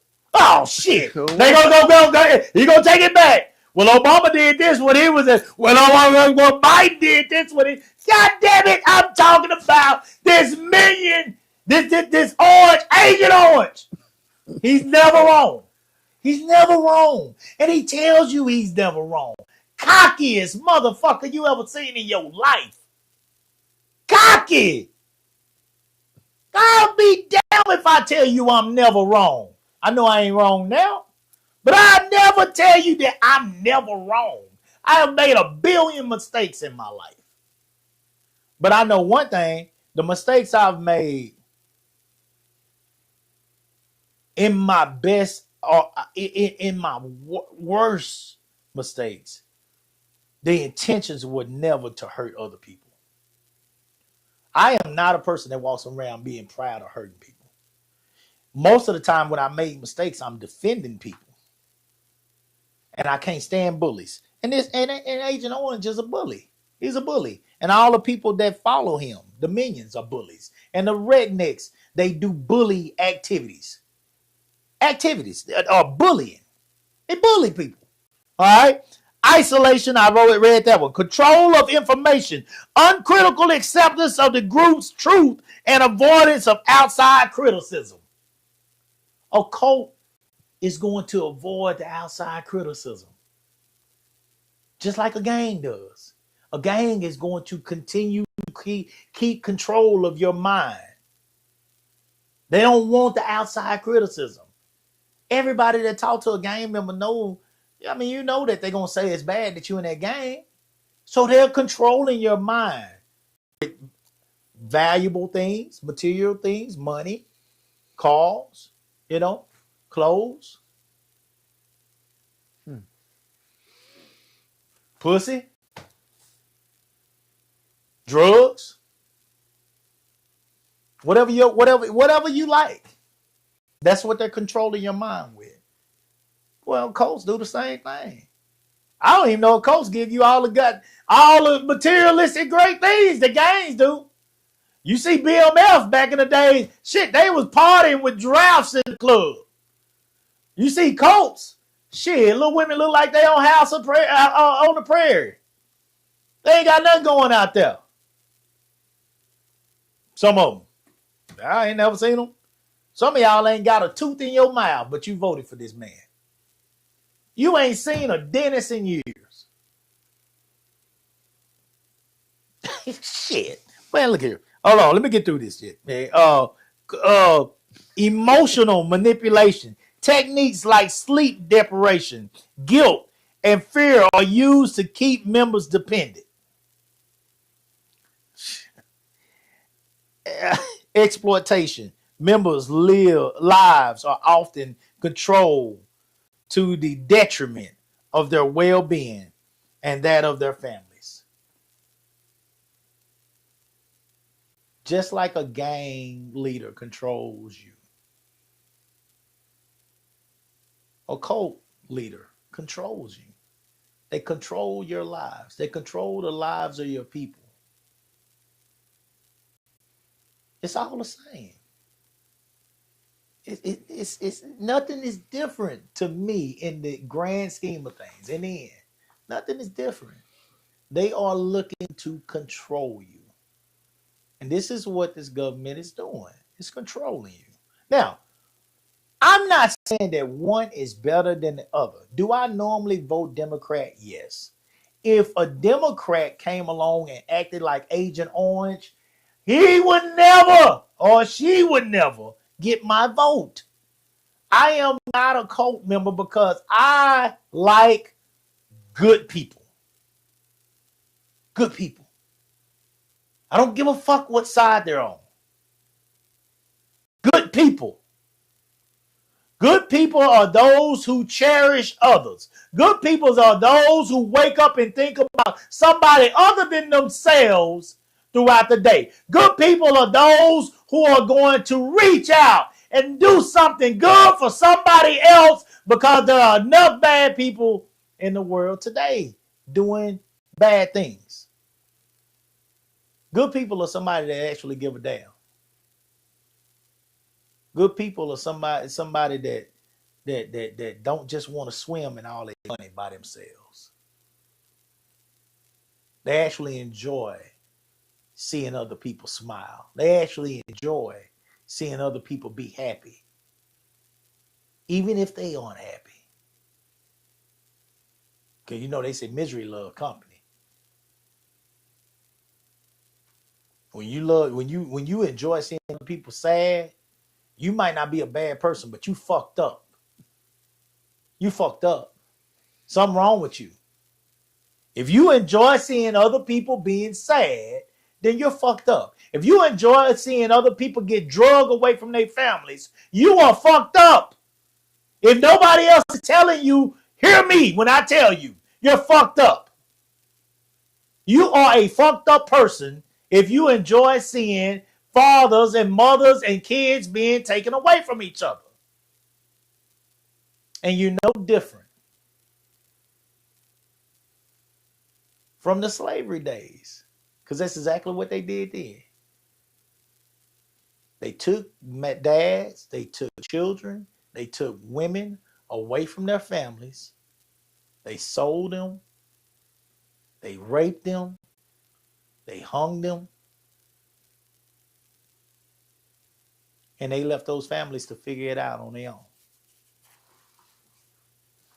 There will never, ever be a day that I accept that as normal, good behavior, because it's not.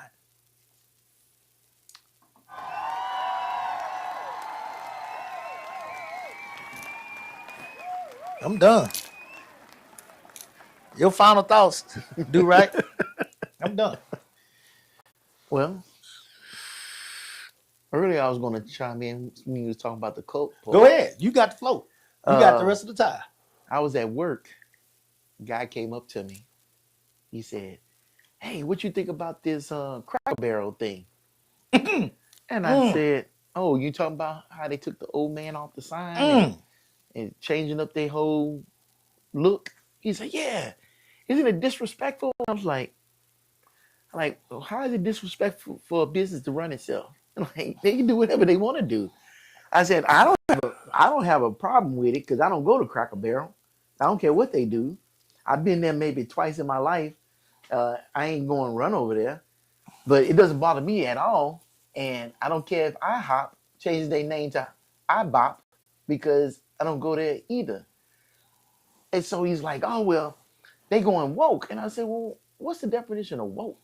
And he says, "Well, I don't know what the definition of woke is." I was like, because you just repeating shit you done heard on TV. It's like you mad about something because somebody told you to be mad, not because you actually upset about it. He says, "Oh, well, it's tradition."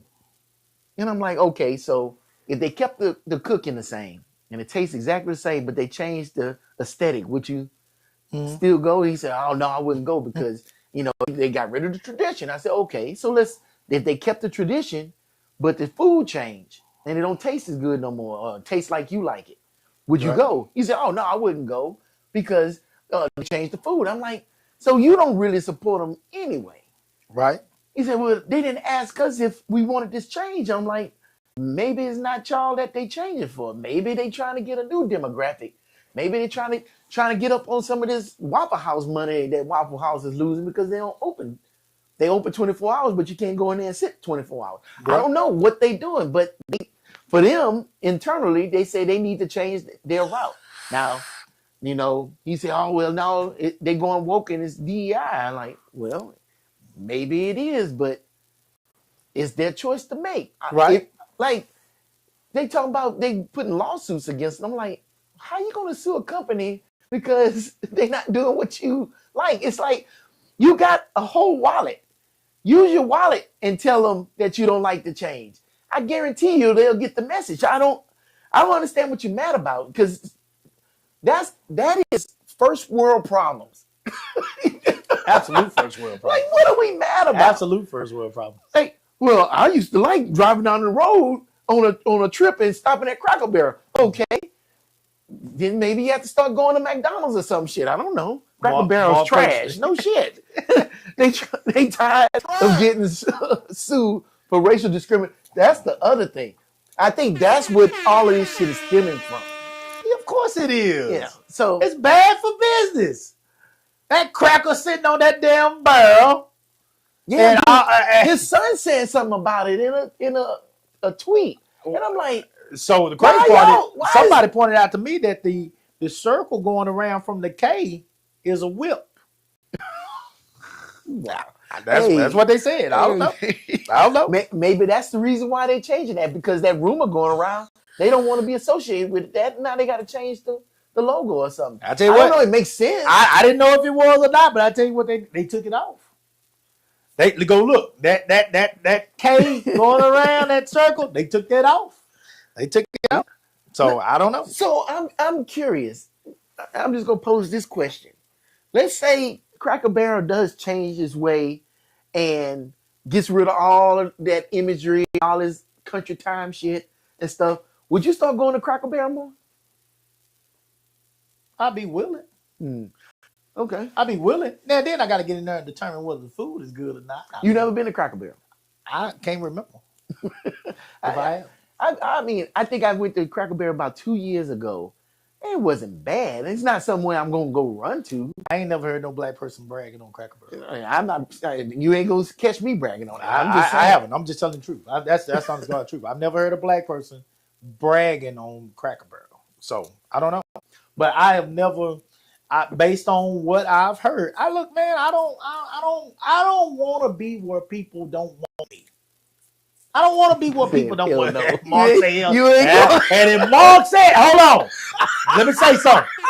If OG Mark said it ain't shit, then it probably ain't shit. Cause that dude knows every restaurant. He gonna go find a good restaurant to eat. That little dude right there gonna go eat. He eats.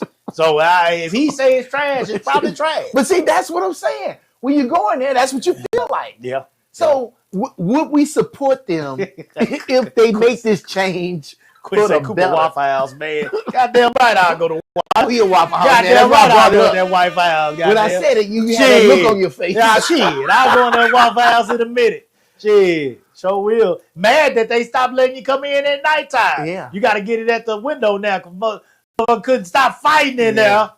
Trash. God damn.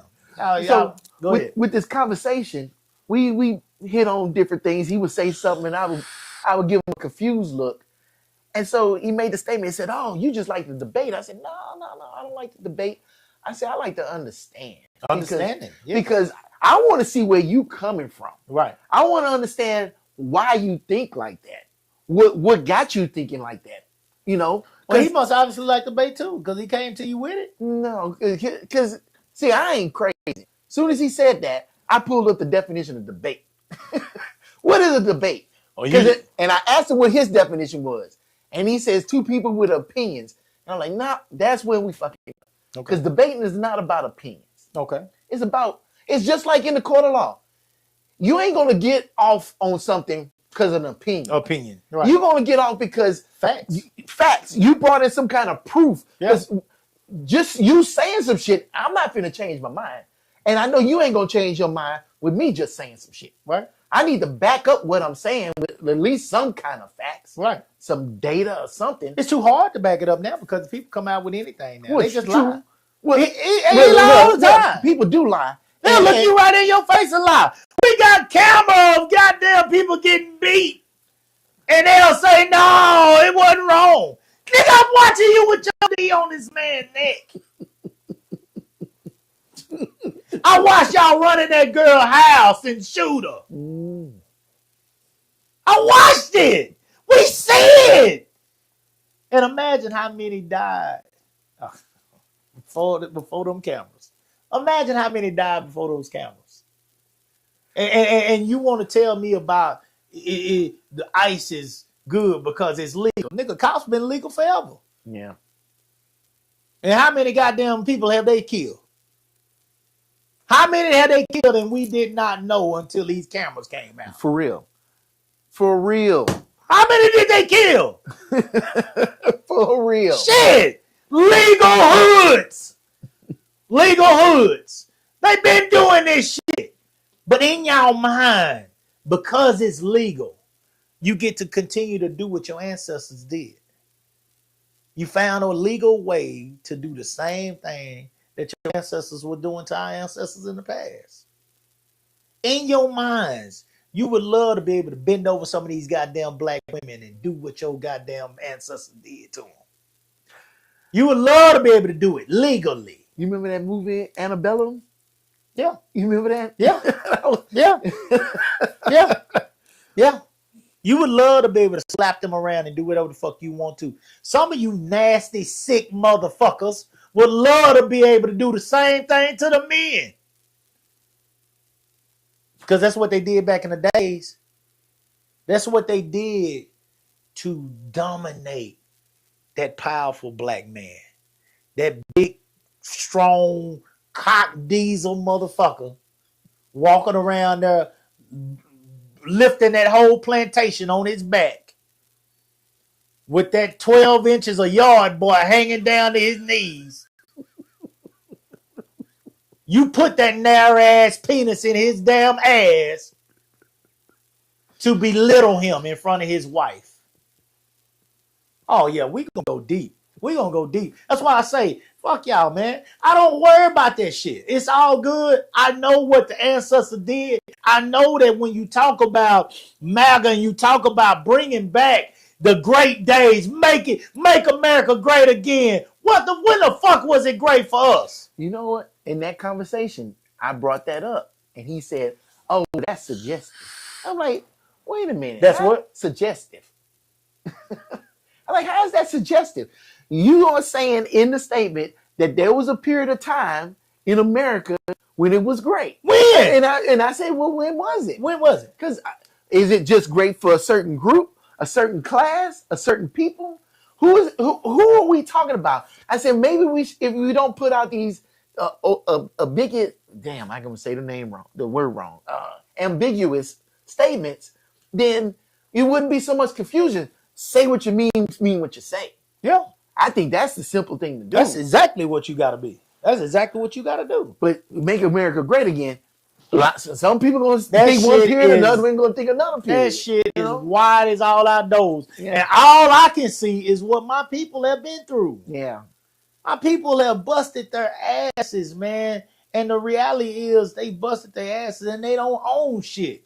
We don't own anything. And everybody say, oh, it ain't fair. They shouldn't get support here. They shouldn't get help here. Motherfucker, y'all are decades ahead of us. Y'all are decades ahead of us. Y'all are getting generations of things passed down to you. We ain't get shit. We ain't getting nothing. We're just getting to that point where our people can pass down things. My grandpa died and left us some money. My grandpa died and left us some money. This man could barely read and write his own goddamn name. And he was able to leave us some money. But I mean, we're talking about a few $1,000s here and there. We the kids are, y'all got kids that, and it's not all of you. Some of you white people are lower than us, worse, and y'all still vote for for whatever reason. Anyway, but y'all have got generations of our very own president had money passed down to him. And then went bankrupt multiple times. But he's called a good businessman. A bullshit? A bullshit? A bullshit. The fuck? A bullshit. You playing with house money. If we had house money to play with, we could probably be good businessmen too. Yeah. And you know what? If every time our people got on their feet and actually started to build something, y'all ain't goddamn send that good old boy redneck to tear it down, we probably would have something to pass down, some money to play with, some house money. But you tore it down. You tore it down. Every time black people got something back then, you tore it down. Every time they built a community of wealth amongst them, you tore it down. You burned it down. You found a reason. Your people found a reason to punish them. Your people found a reason. Them niggas think they better than us. They were. Sorry, sacks of shit. They were better. They were better. Because they were getting out and they were making it happen for themselves. And you saw them in a nice suit. And you saw them in a nice car. And you saw them in a decent house with a decent family. And he could put his wife in a nice dress. And that shit got under your skin. It burned you up inside. Harlem Nights. Y'all ever seen Harlem Nights? Mm-hmm. Y'all ever seen Harlem Nights? You seen when the police officer went to Richard Pryor's house? Mm-hmm. He said, that's a nice suit. Richard say, yeah, it's tailor-made to fit. You want, I give you my tailor's number. Oh, no, I buy off the rack. Boy, Richard say, your clothes, they fit you so well. Bullshit. Bullshit. Bullshit. Hey, man! Hey! That man couldn't stand it. He said, I'm living in a fucking hovel. That's what he said. That's exactly what he And said. what he said? Yeah. That's what he said. He said, that bothers me. And it always has bothered them. So I'm a realist, guys. I'm a realist. Y'all can shoot all that shit to the rest of the world all y'all want to. Y'all can shoot all that it's legal shit, and we got to support our borders, and there's so much crime. And, man, motherfucker, look here. When I watch Snapped, 90% of those cases are y'all.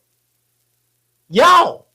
A white woman has snapped on your crazy ass and put you in a barrel of acid to get your goddamn insurance money. It's y'all. Y'all are just as evil. When you took that Gallo to the Capitol, you were just as evil. Chris Rock said it best. I'm not afraid of Al Qaeda. I'm afraid of Al Crocker. He said it best. Show me the lie.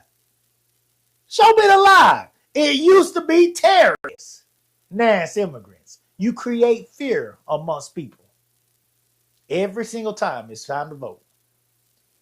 And the sad part is these Hispanics went right down that road with you. And half these niggas went down that road with you too. You know why they went down there with you? Because some of their friends got pardoned. Their favorite rapper got pardoned. Or the last one, they thought they were going to get another check from the government.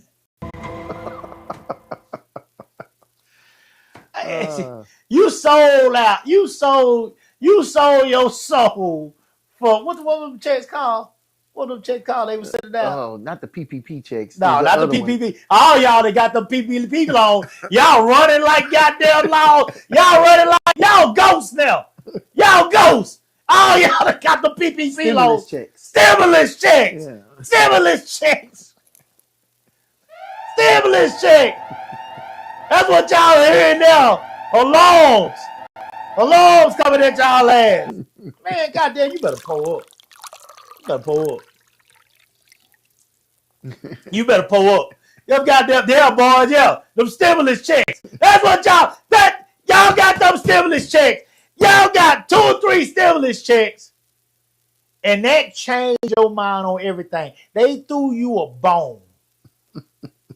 They threw you a bone and that changed your mind. Shit, Trump gave out that money. Trump didn't give you shit. Trump didn't give you that. Lies. He didn't give you shit. He didn't give you nothing, man. Anyway, man, go ahead. No, Finish, man. Go ahead. I'm sorry. It is absolute garbage. It's garbage. And it is a cult mentality. It is a cult mentality. I finished with this. I know I said I was done. But I finished. It was one more I wanted to.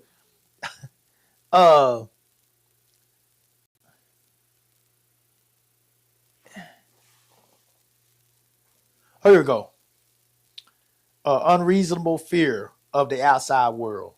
Members may be taught to fear outside society, viewing it as source of evil or impending disaster. Let me say that again. Members may be taught to fear outside society, viewing it as a source of evil or impending disaster. Fear. They're teaching. A cult keeps you in those limitations in that environment, because if you go outside this environment, it's danger out there. It's danger out there. Stay away from that. Well, what is this? What do these people do every time the election time comes? They create fear. They say these immigrants, these terrorists, these people are coming in and they're gonna take over your country, and you gotta carry your guns, and you gotta be ready to fire at all times, and you gotta be ready to protect yourself because they're raping our kids. They're taking our kids. They're trafficking our kids. They're destroying our way of life. Fear. They create fear. And you sorry some bitches fall for it every single time. I'm not telling you, I'm not trying to change your mind, but I am telling you to have your own mind. Have your own mindset. Have your own, think for yourself. Brian said that up there. I do agree with him on that. Think for yourself. And stop letting people dictate how you choose to live your life. Do what's best for you and your family. Now, if following these people is best for your family, do your thing. Do your thing. The people that you love, the way that you live, the work that you do, if that's best, then do what you do. But if you don't have something in here that makes it worth, I don't know. I just, it's gotta be something in here that makes you think about some of this stuff that they're doing. You know, the Epstein files. Who got more pictures with this man than any other celebrity? P. Diddy ain't got shit on this dude. He ain't got nothing on him. When it finally comes out, I will bet y'all, anybody that want to bet me, I will bet you a check that it's determined that the legendary Donald Trump was involved. I'll bet you a check. I'll be glad to bet you a check. I will shake your hand, and I promise you, I will save your cash out. If I'm wrong, I'm wrong. But I will bet you a check that he was involved. I guarantee he caught a piece of that goddamn pedophile ass. He got him some. And these are the people that you are a part of. You voted for them. You have to take all this into consideration. You know, when you're voting, the type of people you're voting for. I don't care what party you have normally been a part of. But who are these people? Who do you know that has 34 convicted felonies? Who do you know that had to pay $88 million in a silver suit for sexual assault? Who do you know? Who do you know? I'm talking about you know. That was raping porn stars. And then after I ask you all those things, who do you know that did all those things, but then turned around and had a position of power as high as the president of the United States of America? And that's a true statement right there. It won't come out. That will be removed from the records. He will make sure his name is removed. Look, we'll find out who shot JFK before you find that out. We'll find out who shot MLK before we find that out. That's never coming out. That's why it ain't gonna come out. Actually gonna be buried deeper than Lincoln's bones. We'll never know. Go ahead, finish up, dude. Right, my bad. You keep getting me started, man. I said I'm done. Shoot, I ain't get you started. You ain't ever started. My bad. I'm sorry. I'm sorry. No, man. Look, at the end of the day, the last thing the dude said was he brought up Morgan Freeman. Morgan Freeman said, "Oh man, I'm tired of talking about this stuff." And it's funny. That told me right there, he gets all his talking points from the same place. So I said, I like Morgan Freeman as an actor. I like his movies. But fuck Morgan Freeman. Fuck him. Fuck Michael Jordan. Fuck Jay-Z. Because these people they black, they got a lot of power, and they don't stand up for nothing. But then when LeBron James sit up here and say something, what's the first thing they tell him? Shut up and dribble. I get it. They trying to protect their money. That makes sense. I don't understand why you're invoking his name when you know that's what he's doing. He trying to keep eating. But then when you have somebody that sit up here and say something contrary, then you tell them shut up and dribble. Like, bro, you can miss me with all that shit you talking because I want to listen. I want my mind changed. Yeah. I will receive the information, but you can't sit up here and tell me some If bullshit. it makes sense, I definitely will listen. Absolutely. But I'm about making sense. I watch Fox News because I want to see what they fucking saying. But if I already heard talk about what Biden did. Yeah, they just talk about and Obama's brown suit. Yeah, man, Obama. It's still people on there asking for Obama's birth certificate. Yeah, I saw that shit last week. Like what? Hey, goddamn, y'all, stop. He ain't even trying to run for shit no more. Stop. They just out creating shit like that is what they're all about. This dude is chilling. It's Obama the basic of a magician. Magician sitting over here he got this card over here, but he's telling you to look over here. So you're not seeing what he's doing over here. That's all it is. Every time something goes down, it's say something crazy, do something crazy, and we looking at it like, what the hell they doing over there now? Where the real shit is happening over here. Yeah. Now, I'm going to say something that's going to be really controversial. I'm going to look at the camera and let me say this real quick before you say that. Democrats, I'm going to tell you, and for the Democrats, because I know we've been on the Republicans and all that. Let me say this. For the Democrats out there, for the leaders out there in the Democratic Party, you motherfuckers sit on y'all ass and y'all bullshitted. Y'all bullshitted. These people been working on this shit. I guarantee you these folks were working on this shit back when Obama was in office. Oh, yeah. They didn't just come up. There is no way they was able to do all this quick. No. They've been working on this shit all this time. And I understand Project 25. Y'all started talking about Project 25. You know what I'm saying? But y'all started talking about that right around election time. And that's what a lot of people that you would expect to be voting for the Democratic side. That's the problem that they have. They don't hear from you motherfuckers until it's time for the election.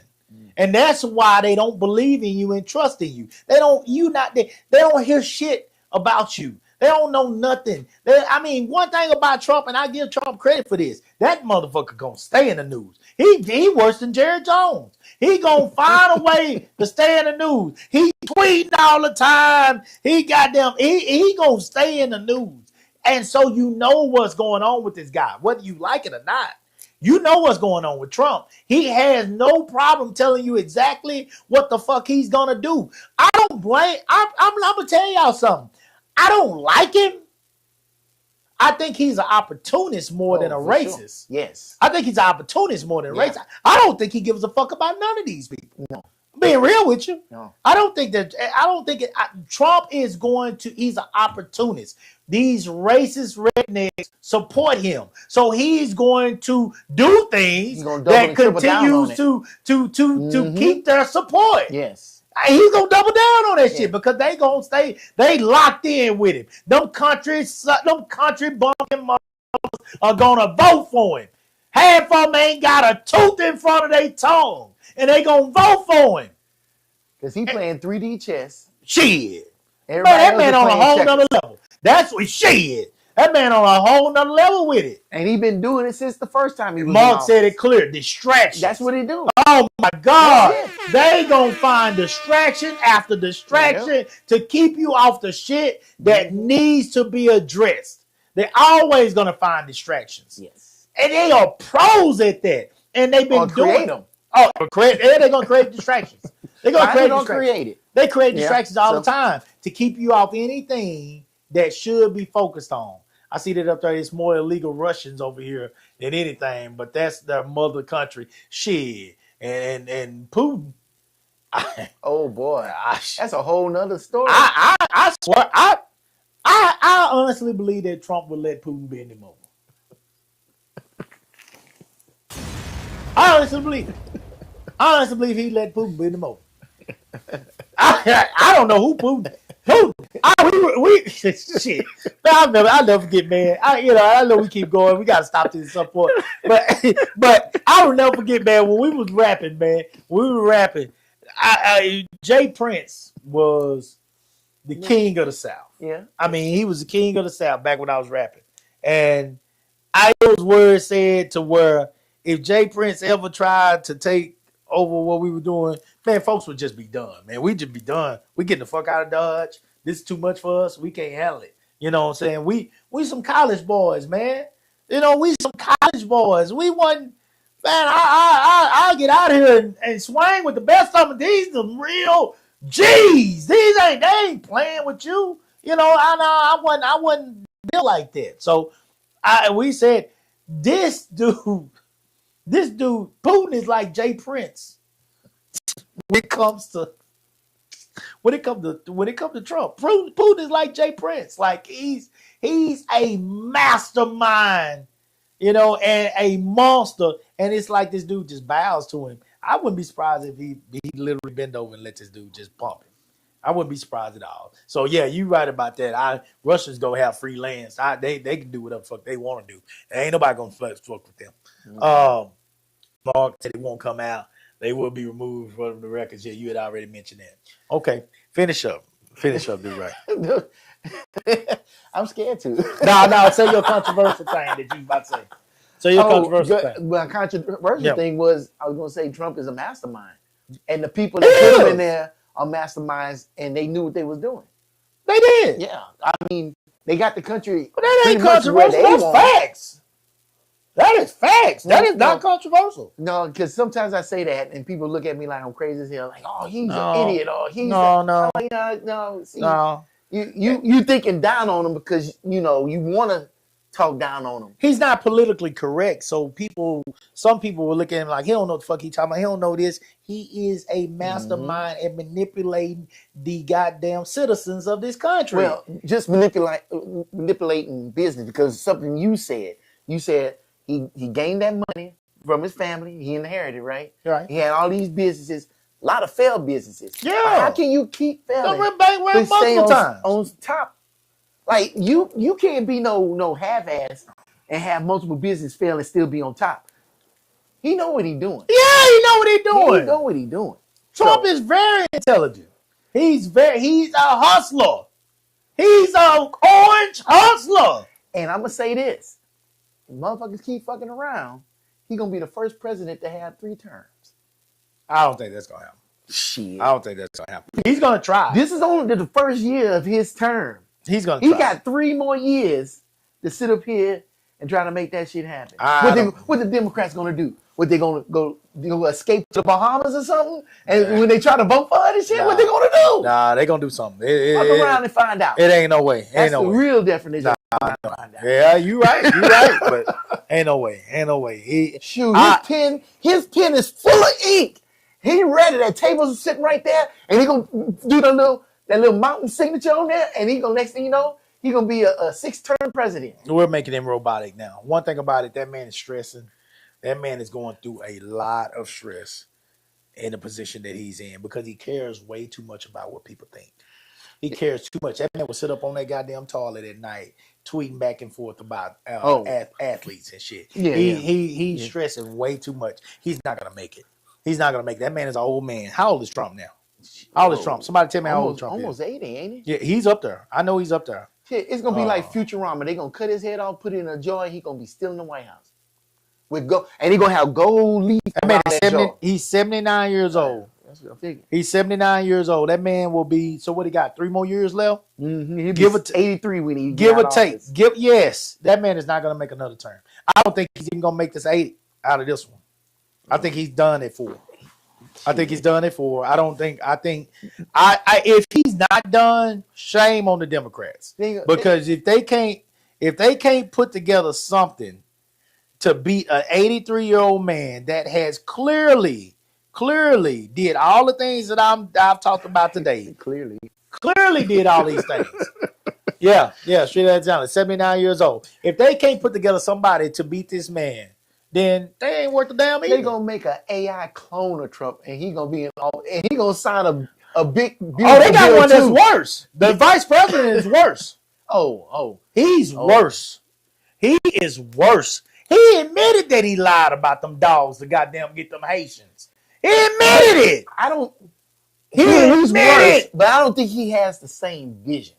Well, now he don't have the same swagger either. Yeah. He don't have the same cult like, but he's a politician though. Oh, and that's the problem. He's a politician. That's gonna make it hard for him because he is a politician. I don't know. Like, everybody look. Now they're gonna say, okay, well, now they'll flip. See what, man? These dumb Republican bad motherfuckers. Now they'll flip and they'll say, okay, y'all didn't want the guy that we wanted.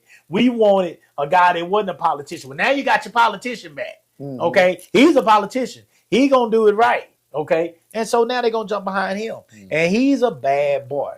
He's a bad boy because he don't give a fuck. He really don't give a fuck. Yeah, he bad.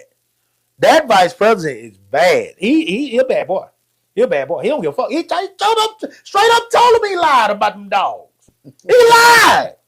He straight up told him he lied. He didn't give a shit. Well, he already knew that they didn't care. He lied anyway. He knew them motherfuckers went, and they don't give a shit. They don't give a shit. When Trump said that is the definition of a cult. If they don't care that you are lying, it is a cult.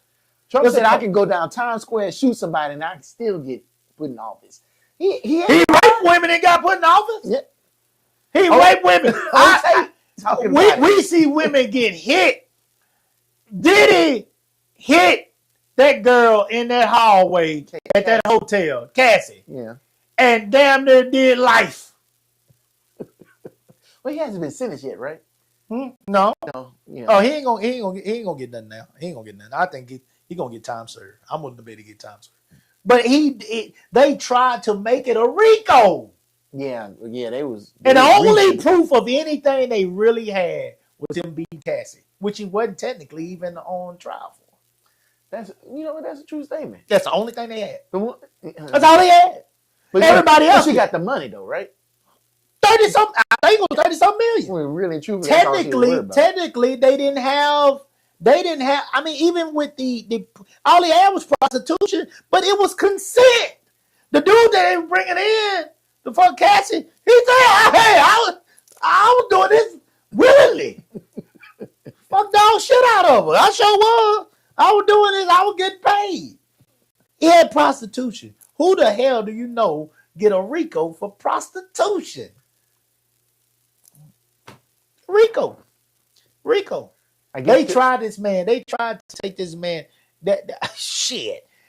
Trump done. They said it was 27 females, to my knowledge, that wanted to come forward on Trump after old girl came forward. Now, of course, after she got her money, they said, "Oh shit." So we don't know if they all true. But I mean, 27.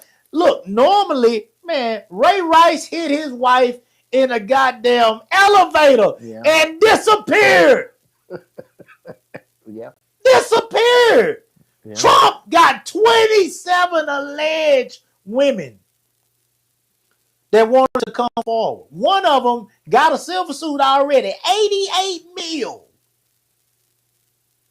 And this man is still walking the streets as the president of the United States. Try Man, we better get off of here. We've been on here. We were about to make 2 hours. No, we started at 12. Go ahead. I told you to finish. No, I'm finished. So give a final point. Give a final thought.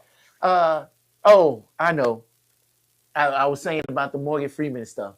The last thing I told him, because he said, well, Morgan Freeman said we need to stop talking about this. I said, well, what we really need to do is do what we're doing right now. We ain't yelling. We ain't fussing. We ain't cussing. I'm trying to understand you, and hopefully you trying to understand me. That's what we really need in life. Absolutely. Is for us to understand each other so we can work past all this shit instead of thinking it's just going to fucking go away. I said, you stop paying your mortgage? You think the motherfucker's going to forget about you? No. Let's stop acting like that. Let's discuss it, talk about it, be respectful to each other. That way we can keep moving forward, because I think that right now, way better than any other time back in the past. We romanticize the past. You know, I remember them stories my dad told me about. He had to be in the house before the street light came on. That shit don't sound like no good fucking time to me. No. Now I can sit up here. I can be out whenever I want to be. Hell, I ain't even pulled over by the cops as much as they used to be. Like, You're I not know, young. Look, I get that, but I'm just saying, this time for me right now, No, your old ass ain't doing that. We old. Ho. We old. No. We ain't I doing still get pulled over. Don't get it twisted. I just don't get pulled over as much. And at least I got a leg to stand on. I ain't been pulled over. My odds of getting away with my life is a whole lot higher. That's what it is. Look, I drove through Cedar Park one night after 10 o'clock, and I got pulled over for absolutely nothing. And he had me haul me out the car, talking about you doing an investigation and everything. I'm like, I don't understand what you're investigating. You ain't even told me what you pulled me over for. Just saying, I ain't even gonna get into that. It's still that shit still exists. Why did it get out the car? Oh, that's why. No, I don't even do that. I get pulled over. I roll down the windows, take the keys out the ignition, and put my hands out the window. Look, I ain't giving you nobody excuse to shoot me. I'm trying to live. I don't want nobody sitting up here talking about, well, you should have complied. Nigga, I was complying before he even got out the car. But anyway, the point is, we just need to sit down and talk with each other, try to understand each other, and listen with an open mind. But don't hesitate to ask questions, because you ain't going to understand shit if you don't ask questions. Somebody say some crazy shit, funny thing. You can't talk to a cult member. The guy said, well, when I was raised, Most we of these wasn't guys are raised cult to see color.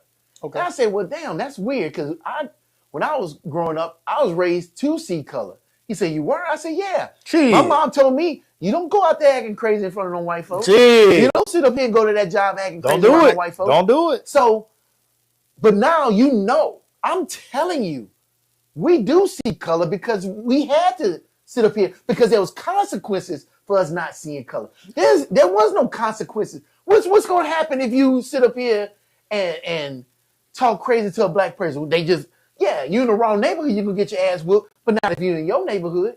That black person be remiss to sit up here and give you shit in your neighborhood. So you didn't see color. Yeah. Because it was not a threat to you. Yeah. We had threats.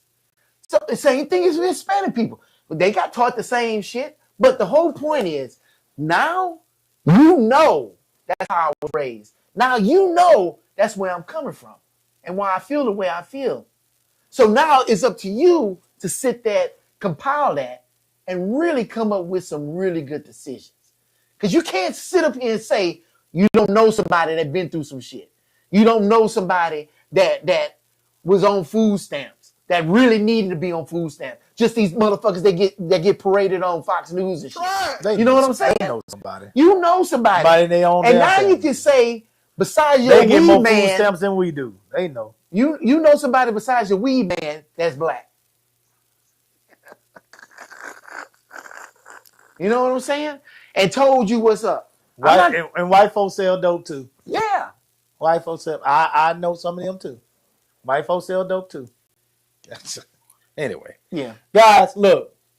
This is ongoing conversation. This won't be the last time, sadly, that we cover something dealing with these politics. All I want to say, I just want to make sure. I just said something that makes all the sense in the world. And I see Street Alexander said the difference is it was on tape and Trump was not. Yeah, yeah. Trump was not on tape raping the women, but I know he did it. They let them all come through on Cosby. They showed the shit. And Cosby had nobody on tape. Cosby didn't have nobody on tape either. There you go, Mark. Good point. There you go. Street Alexander. There go your answer to that. Let them all come through on Cosby. And he was just as big of a celebrity as Trump was. Mm-hmm. But you see the difference, though. All right. So anyway, guys, look. All I'm saying is, Do Right says something that made all the sense of the world. Is we do have to talk, and we do have to be willing to communicate with people that do not think like us. But my problem is, and it is hard to talk to a cult member. It is just as hard to talk to a cult member. It is a gang member. All right. And with that being said, I'll leave it at that. Guys, we appreciate y'all tuning in. I know we took a long time today, but I think it was more than worth it because this is a topic that is a concern, to say the least, around our entire country. We'll come back on next Monday, guys. Y'all like, share, subscribe if you feel like we touch you in any type of way. Until next Monday, guys, for me and Do Right, salute the real.